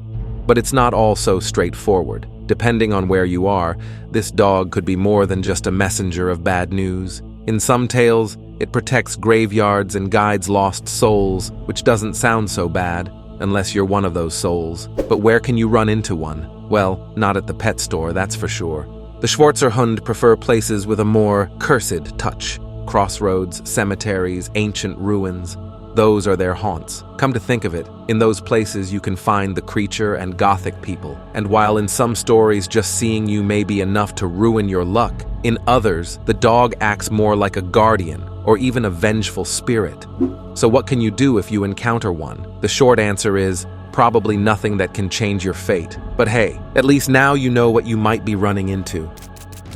Number 7. Belsnickel. Belsnickel is a solitary character who appears in the weeks before Christmas, especially during Advent. Belsnickel has traveled from distant lands to discover how all the boys and the girls have been behaving this last year. He is rustic in appearance, with shabby clothes covered in fur, sometimes with a mask or a charcoal-stained face. His look is rustic and a bit intimidating, nothing like good old Santa. He has a beard, though of a more earthy and less noble type than, say, Santa Claus. His attire is practical and robust. He carries with him a sack or bag containing candy, nuts, and small toys for good children. But he also has sticks or a branch to punish children who have misbehaved. On the one hand, he rewards children who have been good throughout the year with gifts and treats. On the other hand, he punishes children who have been naughty or disobedient. His arrival is awaited for the rewards he brings and feared for the punishment he may impose. I judge you, yeah, as impish. Oh! Are you nuts? I judge you impish! Ow! Ow! Number 8. Nachtseher. The Nachtseher roughly translates as night eater or after eater.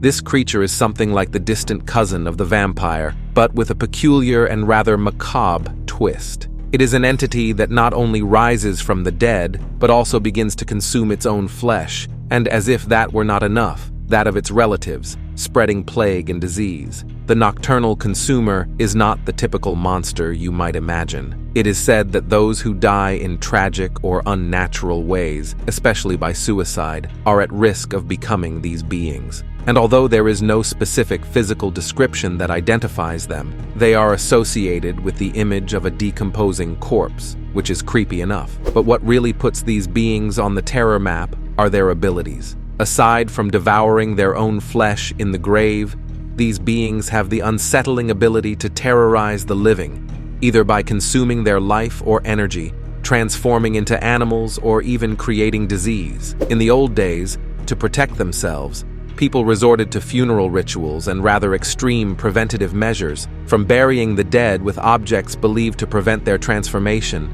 to drying out the corpse or placing stones in the mouth of the deceased.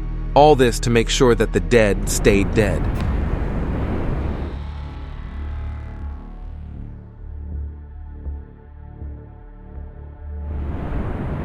Number 1. Dockaby.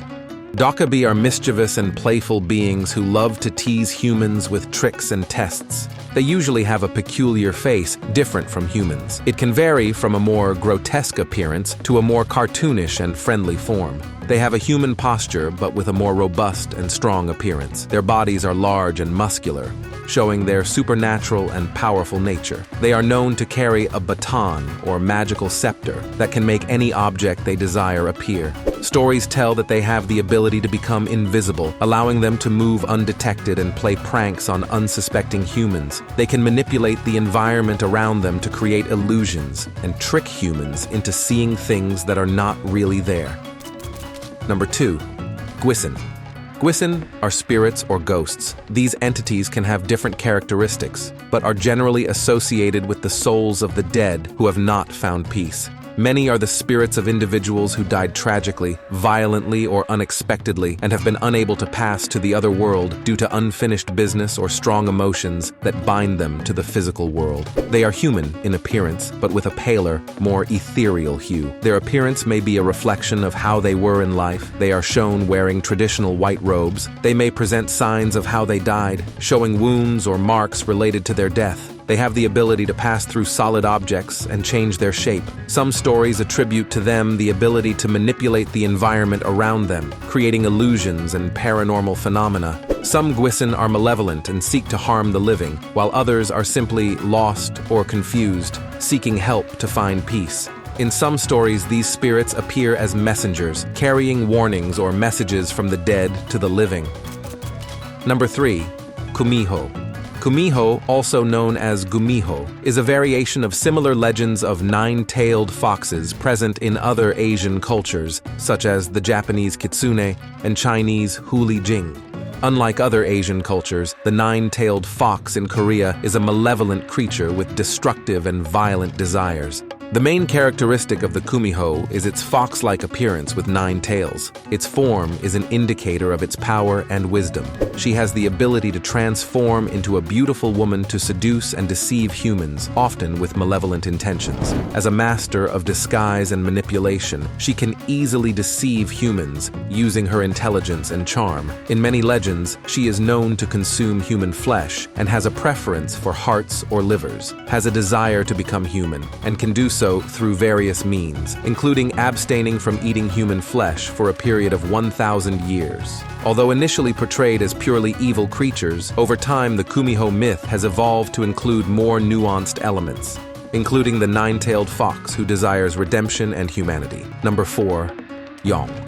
The Yong are a fundamental part of Korean mythology, representing powerful and benevolent forces in the universe. They are guardians and protectors, deeply respected and revered. They are dragons with long, serpentine bodies, similar to Chinese dragons, with beards and whiskers, giving them a wise and venerable appearance. They are covered with shiny scales and have a very slender appearance. The Yong dragon symbolizes wisdom, depth of knowledge, and understanding. It represents power and strength, especially in relation to the forces of nature. Its mythology is strongly influenced by Chinese and Buddhist tradition. Yong are considered protectors and guardians who can help humans in times of need. They are said to have control over the weather and can call down rain to aid in agriculture. Number 5. Heichi.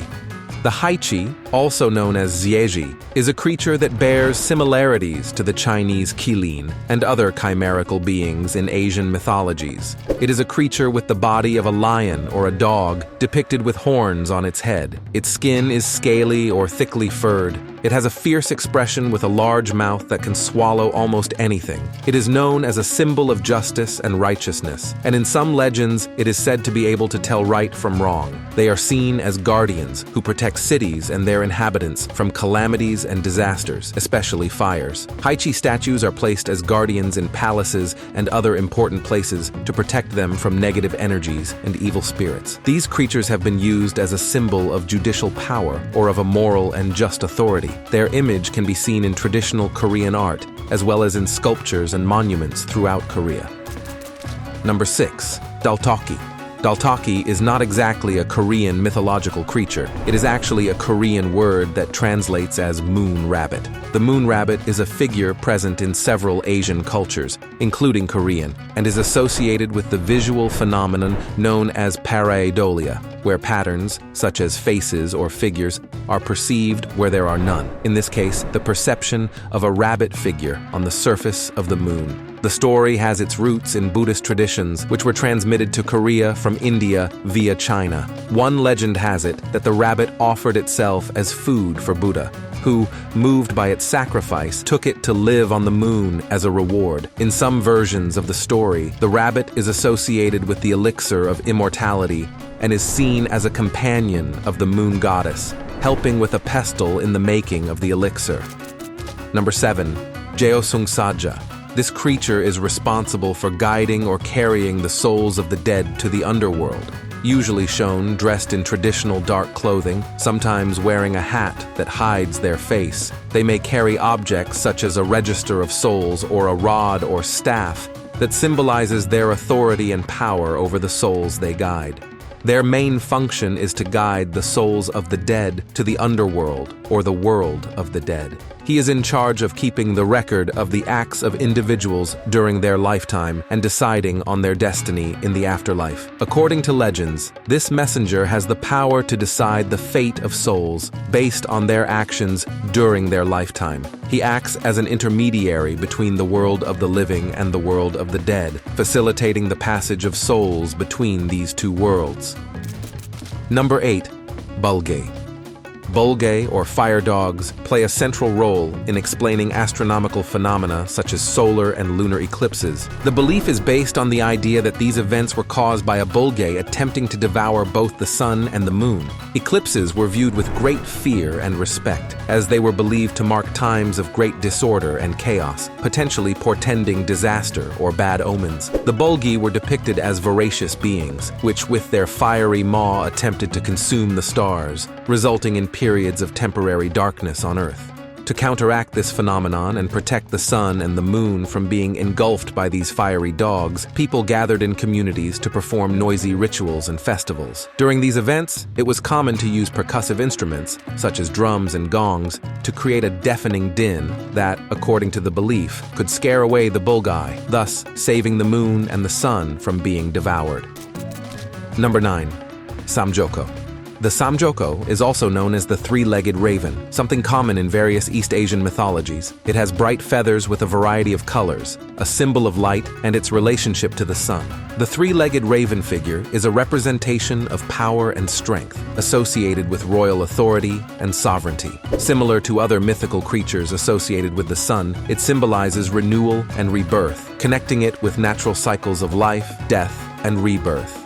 The horned horn is directly related to the sun and is said to reside in it, being a messenger or a representative of the sun on Earth. In Korean history, the three-legged raven was an important symbol for one of the three historical dynasties of Korea.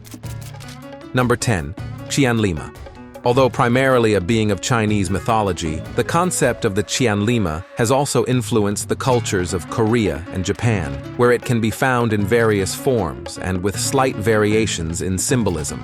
The Qianlima is a creature resembling a horse, depicted with noble and majestic characteristics. Although not always, in some representations, the Qianlima is endowed with wings, giving it the ability to fly. Number 11. Imugi.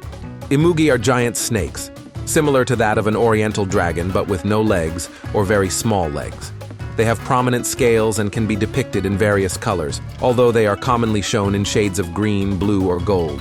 Imugi are beings in a transitional phase of becoming a full dragon. They represent aspiration, growth, and potential. Depending on the different legends, Imugi can represent both benevolent and malevolent forces. Imugi are a fundamental part of Korean mythology and are deeply rooted in its folklore and traditions. According to legends, an Imugi can become a real dragon, or yong, if it catches a yuiju, a celestial sphere, descending from the sky. This happens every few thousand years. Imugi, like dragons, are related to the elements of nature, especially water and the sky. They are believed to have power over rainfall and can even cause floods. Number 12. Bulgasari. The Bulgasari is a creature that, while not deeply rooted in traditional Korean folklore, has found its place in contemporary popular culture, especially due to its prominence in film. It is a monster of monumental size, being compared to giants or dinosaurs in terms of size. It would be something like the Korean version of Godzilla. It has a humanoid body structure, but its skin gives the impression of being made of metal or stone, mainly composed of iron, which gives it a hard and rough appearance. The exact origin of the Bulgasari is somewhat uncertain. Although it is not a central figure in Korean ancestral traditions, it has been present in some form in local folklore for centuries, possibly as a secondary or less prominent being in traditional stories. One of the characteristics of the Bulgasari is its ability to consume iron and other metals, which allows it to grow in size and strength. Number 13. Baekho. Baekho is a majestic and powerful white tiger. His eyes are often described as glowing, sometimes with the ability to emit light. This celestial guardian, though deeply rooted in Korean culture, traces his genealogy to Chinese mythology, where he is recognized under the name Bai Hu. More than a mere guardian, Baeko plays an important role in the legends he stars in. On his shoulders falls the great responsibility of being the custodian of the West, and his figure stands as protector of mountains and hills, guarding these sacred spaces with a formidable force that deters any evil entity. Stories of Baeko are not limited to describing his physical greatness, but place him at the center of legendary encounters with heroes and divinities of high rank, including the Yellow Emperor. Number 14. Imyeonjo. The exact origin is somewhat uncertain, but it is known to be a creature belonging to Korean mythology. It may have influences from various traditions and mythologies, combining elements from different cultures. Despite its human face, its body is generally that of a bird, with feathers and large wings. In some stories, the appearance of the Imyeonjo is seen as a harbinger of important events, both good and bad.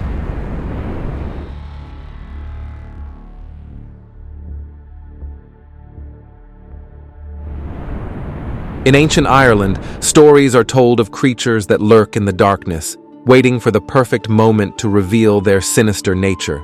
On the darkest nights, when the mist covers the fields, these beings emerge from a parallel reality. These creatures, shrouded in legends that have been told by firelight for generations, inhabit every corner of this land. In this video, we will meet 9 creatures of Irish mythology. 1. Abertash. The Abertash is a small, hunchbacked creature with a grotesque and menacing appearance. He is usually dressed in dark, shabby clothes. The Abertash is not just a weird little guy, he is undead. His skin is pale and his eyes shine with a malevolent glow. He needs to consume human blood to survive, very much in the style of the vampires we know. It feeds on the blood of the living to maintain its undead existence. In addition to being creepy, it has magical powers. He can rise from the dead, so even if you manage to kill him, he can rise from the grave and continue to wreak havoc. He uses his magic to control and terrorize the people in the area where he lives. The local people live in constant fear of his return. During the day, he hides in his grave and only comes out at night to look for victims. Its resting place is usually a burial mound or a shallow grave, to which it always returns after feeding. He is notorious for terrorizing nearby villages, demanding blood tribute and wreaking havoc. His presence is a constant source of fear and superstition. One of the best-known legends about him comes from County Derry. He is said to have been a cruel chieftain who practiced dark magic. His subjects murdered him, but he rose as the undead and began to demand blood to quench his unquenchable thirst. Desperate, the villagers consulted a druid who told them that they should kill him with a sword made of yew wood and bury him face down, covered with rowan thorns. Only in this way could they finally prevent the Abertash from being resurrected. Number 2. Alp Luacra. The Alp Luacra is a small, slender worm or salamander. It usually has a dark color, such as black or brown, and a slimy, slippery texture. This parasite prefers to live in damp, dark places, such as near rivers, swamps, and under rocks in forests. These environments provide the ideal environment for it to survive and find new victims. It preys on humans while they sleep, especially those who sleep outdoors or in natural environments. Night is its preferred time to invade its victims. The most distinctive feature of this creature is its ability to become a parasite inside the human body. It enters through the mouth while the person is sleeping, especially if the mouth is open. Once inside the body, the creature settles in the stomach and feeds on nutrients from the food the person ingests.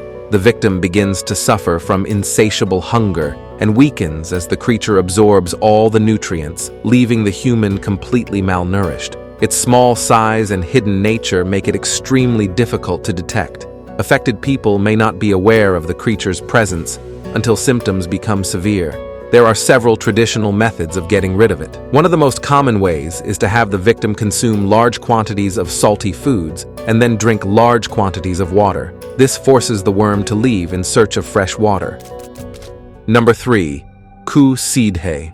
This being is a giant dog, much larger than a common dog, almost the size of a calf. Its coat can vary from dark green to pure white, although in some versions of the story, its coat is said to be black as night. Its eyes, capable of striking terror into anyone who meets its gaze, can be a deep green or a deep red. One of the most feared features of the Kuside is its howl, which can be heard from great distances and is a harbinger of death. According to legend, if you hear it 3 times, your fate is sealed, and death approaches unless you take steps to appease the spirit. This creature is not only large, it also possesses extraordinary speed and strength, allowing it to move swiftly through difficult terrain and pursue its prey with unparalleled ferocity. This supernatural dog acts as a guardian of the sacred mounds and hills, known as Sidhe, where the fairies reside. It protects these places from intruders and guides the souls of the dead to the other world. It is often found in rural areas, mountains, and remote hills. In some traditions, rituals are performed to appease it, such as leaving offerings on sacred hills or performing acts of respect for nature and the fairies. Number 4. Dobhar Chu. Considerably larger than a common otter, similar in size to a large dog, the Dobhar Chu has a thick, water-resistant coat, usually dark in color. Although it is sometimes described as having white patches, its tail is strong and powerful, perfect for fast swimming, and its claws are sharp and lethal, ideal for hunting and defense. The Dobhar Chu is an excellent swimmer, able to move with agility in the water. It can be found in lakes and rivers in Ireland, but beware, it is known to be very aggressive and territorial. If you get too close to its territory, it may attack you without mercy. It emits loud screeches and roars that can be heard from a long distance. These sounds are so terrifying that they cause fear in those who hear them. It is generally a solitary creature, although it is sometimes seen in pairs. It is fiercely protective of its territory and its mate, and is said to be very vengeful if provoked. One of the most famous stories about the Dobhar Chu comes from the county of Leitrim. In 1722, a woman named Grace Connolly was attacked and killed by this creature. Her husband, upon finding her body, killed the Dobhar Chu, but was then hunted down and eventually killed by the monster's mate. Grace's grave in Conwall Cemetery has an inscription and a picture of the Dobhar Chu, a testament to this terrifying legend. There are several local stories of Dobhar Chu attacks on people and animals. In some accounts, people are said to have tried to hunt or chase the creature away, but often end up falling victim to its ferocity. In addition, some legends suggest that the creature protects hidden treasures in lakes and rivers. Number 5. Liananside.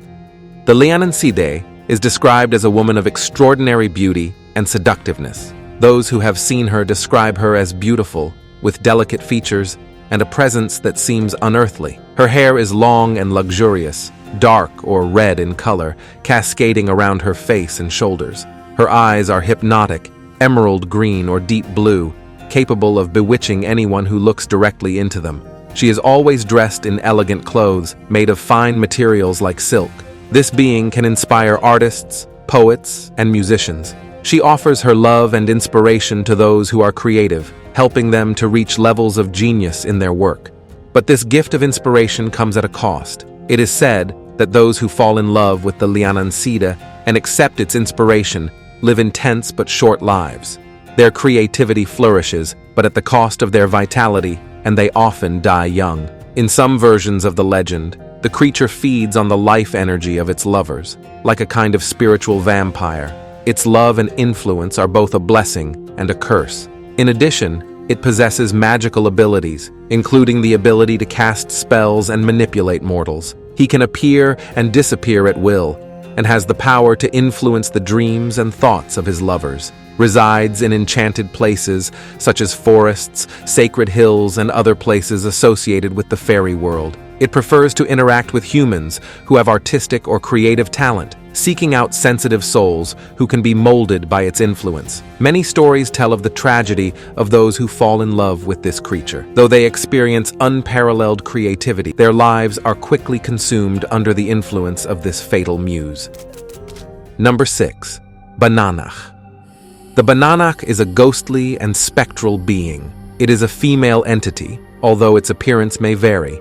It is not easy to describe the Bananach, for her form is vague and nebulous, as if shrouded in mist and smoke. Its garments, rags, or dark robes flow around it as if made of shadows. What is truly disturbing about the Bananak is its role as a harbinger of death and destruction.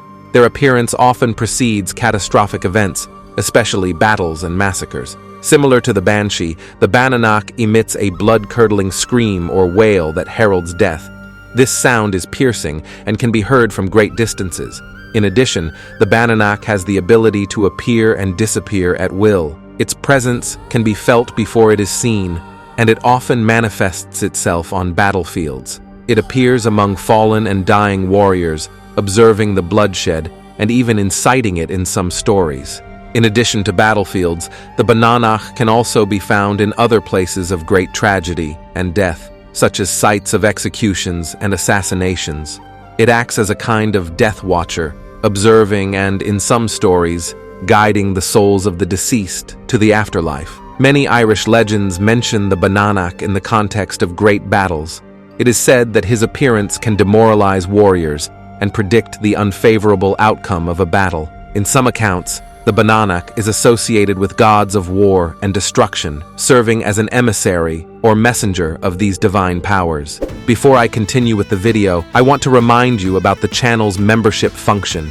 By joining, you help me in an incredible way, allowing me to be less dependent on views and advertisers and giving me the freedom to continue creating content that I am truly passionate about. Thank you for considering joining, and a special thanks to everyone who is already part of this community. Your support makes a huge difference.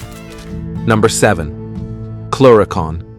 The Cluricaun is a small man, similar in stature to a leprechaun. He has an elderly appearance with a long white beard. He dresses in elegant but somewhat worn clothes in shades of red or green. Unlike leprechauns, who are known for their mischief and gold, Cluricauns are famous for their love of alcohol. They love to drink wine or beer and greatly enjoy the nightlife. Although they love to drink, they do not tolerate thieves and make sure that no one else steals the wine or beer. These little creatures are mischievous, but they can also be friendly. Their mischief may include spoiling wine or moving objects around the house. However, if you treat them well, they can reward you with good luck and an abundance of drink. They prefer to live in cellars and pantries in human homes where they have access to a good supply of wine and beer. It enjoys human company and takes up residence in homes where it feels welcome. It is a nocturnal creature and is active in the evening, singing and drinking until the early hours of the morning. Unlike other Feeric beings that may be more integrated into communities, the Cluricaun is solitary and independent. They enjoy their own company and drink.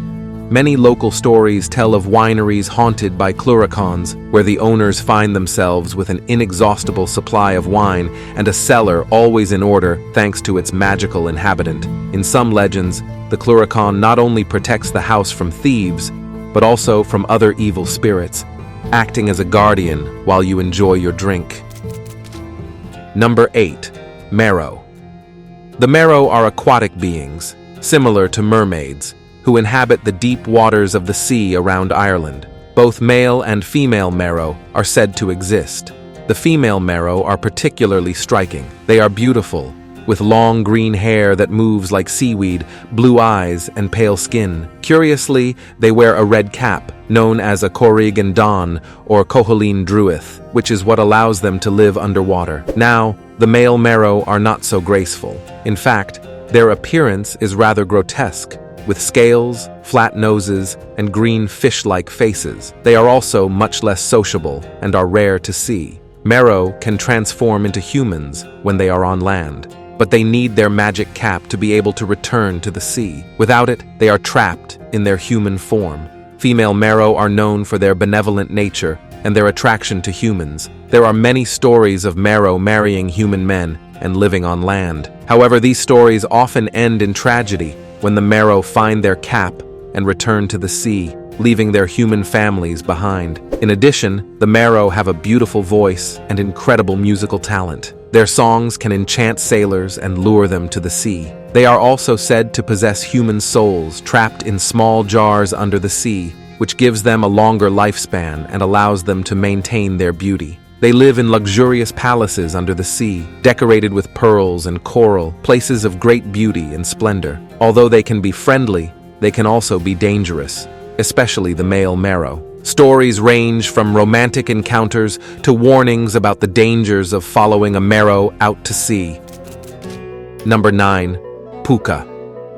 This being is a shapeshifter, known to take on the appearance of animals such as horses, goats, dogs, rabbits, and foxes. Puka can also transform into a humanoid form, with animal characteristics such as pointed ears or a tail. His most notable ability is precisely this ability to shapeshift and use his transformations to interact with humans in mischievous or sometimes benevolent ways.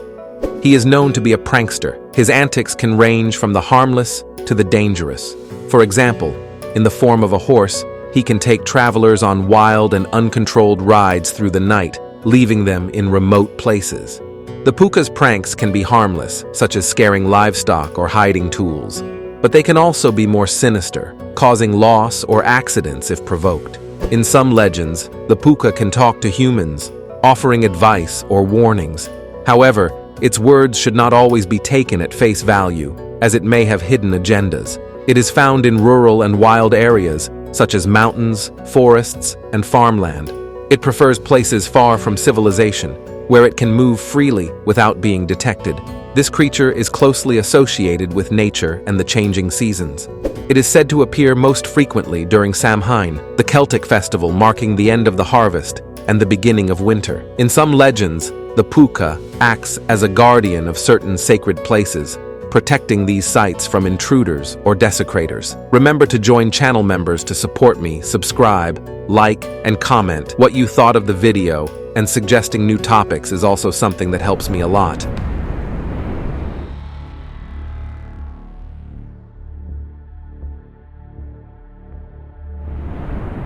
Finland has some of the most terrifying creatures compared to other mythologies, beings that seek to corrupt you or simply enjoy doing evil, although there are also kind and protective. In this video, we are going to meet 14 of the creatures of Finnish mythology. Number 1. Tuonentytti. Tuonentytti is one of the maidens or servants of Tuonela, the realm of the dead in Finnish mythology. She serves the main deities of the underworld such as Tuoni and Tuonetar. Her main task is to receive and attend to the souls of the dead who come to the underworld. She is one of the first figures a soul encounters when crossing into the realm of the dead. She is depicted as an ethereal figure, dressed in dark or misty robes that reflect Tuonela's sinister nature. Apart from Tuonentytti, there are other maidens in the underworld, such as Tuonenpika. These maidens have similar roles, but may differ in their specific tasks within the underworld. Number 2. Ajatar is a forest witch or demonic spirit. She is portrayed as a serpent or dragon. In some versions, she is a malevolent female figure that resembles a witch or hag. Ajatar is known to spread disease and plague, particularly pestilence. She hides in the darkest and most remote corners of the forests, and it is believed that those who enter her territory may become trapped or fall ill. It is the antagonist in stories, a source of fear and malice. She draws people to her, especially those who venture too far into the forest without caution. Ajatar is believed to be the mother of other malevolent beings and creatures in Finnish folklore. Number 3. Lempo. Lempo is the fire of the heart and spirit. It can be the warmth you feel when you fall in love, or the spark that ignites great anger. In ancient Finland, it was respected and feared for its power over human emotions. Lempo was originally conceived as a spirit or entity related to passion, both love and chaos. It is a fiery or luminous creature, sometimes with both human and animal characteristics. Lempo has the ability to ignite passion in hearts, be it love, desire, or even anger. But this passion is not always good. It can lead to obsession or destruction. Imagine someone who suddenly falls madly in love or becomes angry for no reason. In the past, they might have said, Lempo has touched him. For this reason, it was seen as both a blessing and a curse. People used to wear amulets or perform small rituals to protect themselves from its unwanted influence. Invoking other spirits or gods to keep it at bay was common. Number 4. Louhi is a sorceress and the matriarch of Pohjola, a land in the north described as cold and dark. In the Kalevala, Louhi is described as a powerful old witch, cunning and with great magical power. As a sorceress, she is able to shapeshift, control the weather, and cast powerful spells. One of her most famous acts is to steal the sun and the moon, condemning the earth to live in darkness. Louhi has numerous confrontations with heroes, especially with Väinämöinen, Ilmarinen, and Lemminkainen. His best-known story is his attempt to keep a magical artifact, the Sampo, out of reach of the heroes. The Sampo was forged by Ilmarinen, one of the world's greatest blacksmiths and craftsmen. It was created in response to Louhi's request, as a price for betrothing his daughter. The Sampo is a magical artifact, a kind of mill, which has the ability to produce grain, salt, and gold. Although Ilmarinen forged the Sampo for Louhi, he and other heroes, including Väinämöinen, the wise bard and leader, longed to possess it because of its ability to bring wealth, power, and well-being.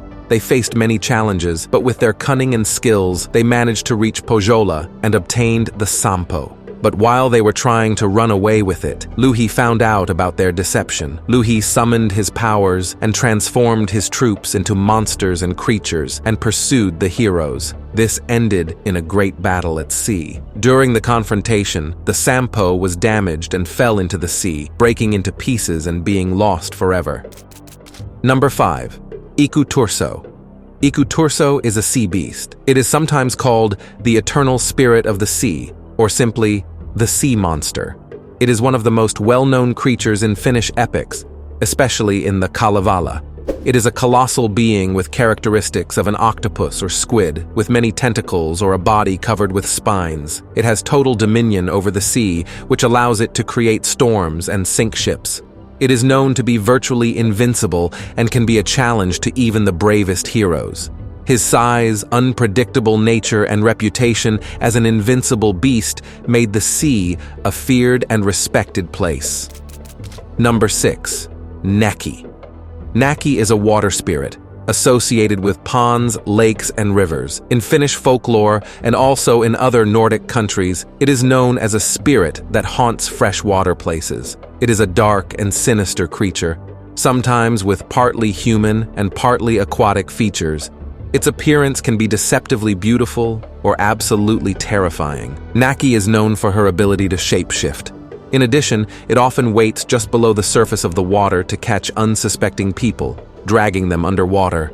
It can also take the form of a beautiful maiden to deceive and worry youngsters. Old tales warn about the dangers of swimming alone or approaching the water's edge during certain times, especially in the evening or at dusk, as Näki could be lurking.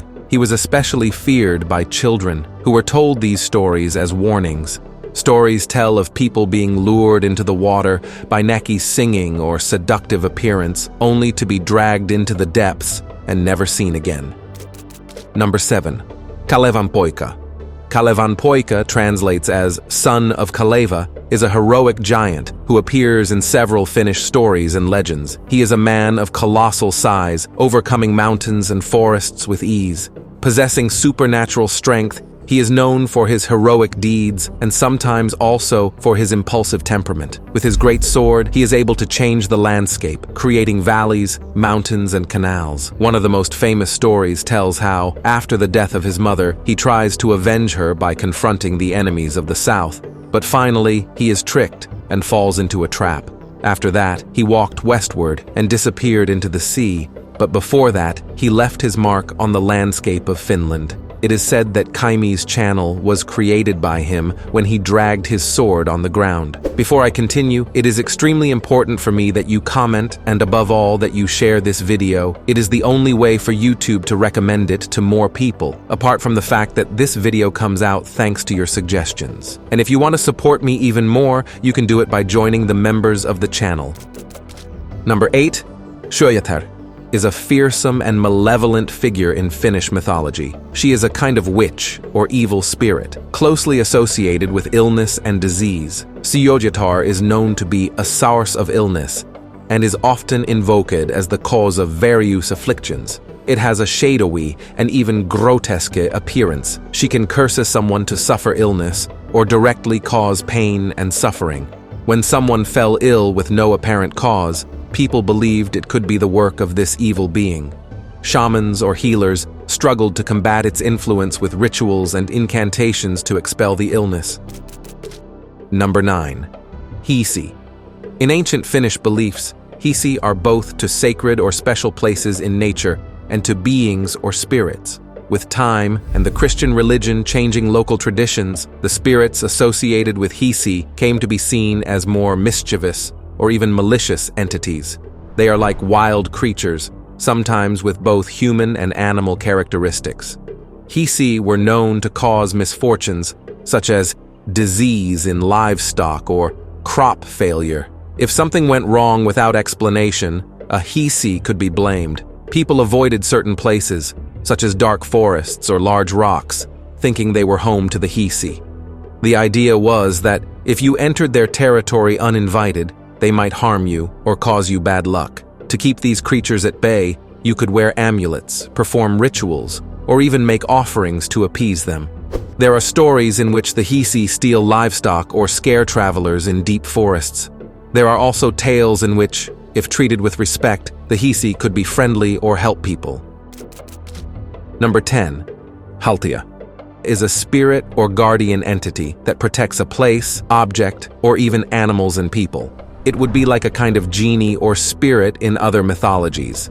They can be invisible or take the form of animals, humans, or a mixture of both. The form they take is usually connected to what they protect.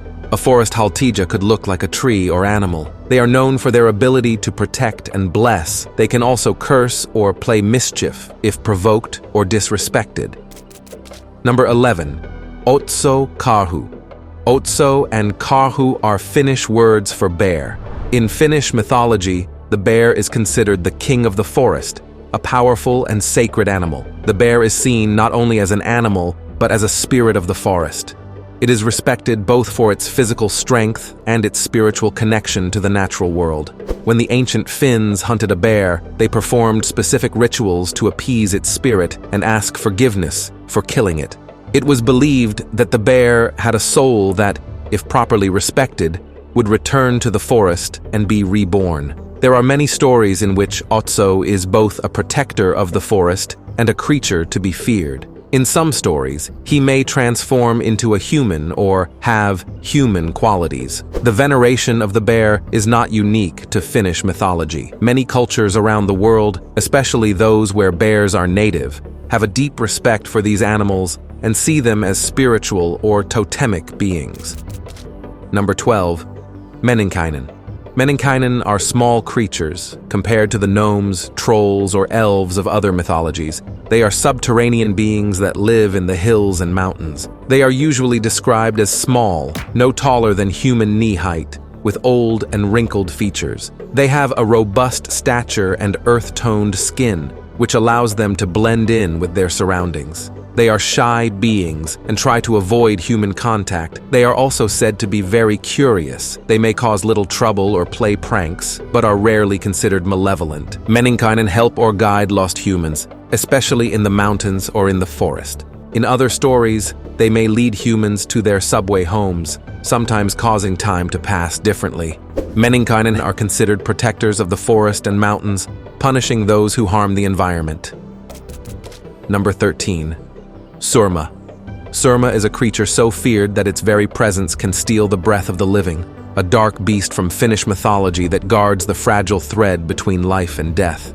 Is a giant wolf with eyes that burn with an unearthly intensity. His dark fur and imposing presence make even the bravest heart shiver. Legend has it that those unfortunate enough to cross his path and feel Surma's touch meet an immediate and fatal fate. There is no escape, no plea that works. Contact with Surma is synonymous with a final goodbye. The stories about Surma were told to children not only to frighten them at night, but to teach them to be cautious and to respect the dangers. Number 14. Piru is a demon or evil spirit. The word has been used to describe evil entities or forces. It is a dark creature with terrifying characteristics. Associated with evil, Piru can cause misfortune, disease, or tempt people to evil deeds. It also has powers of transformation or deception.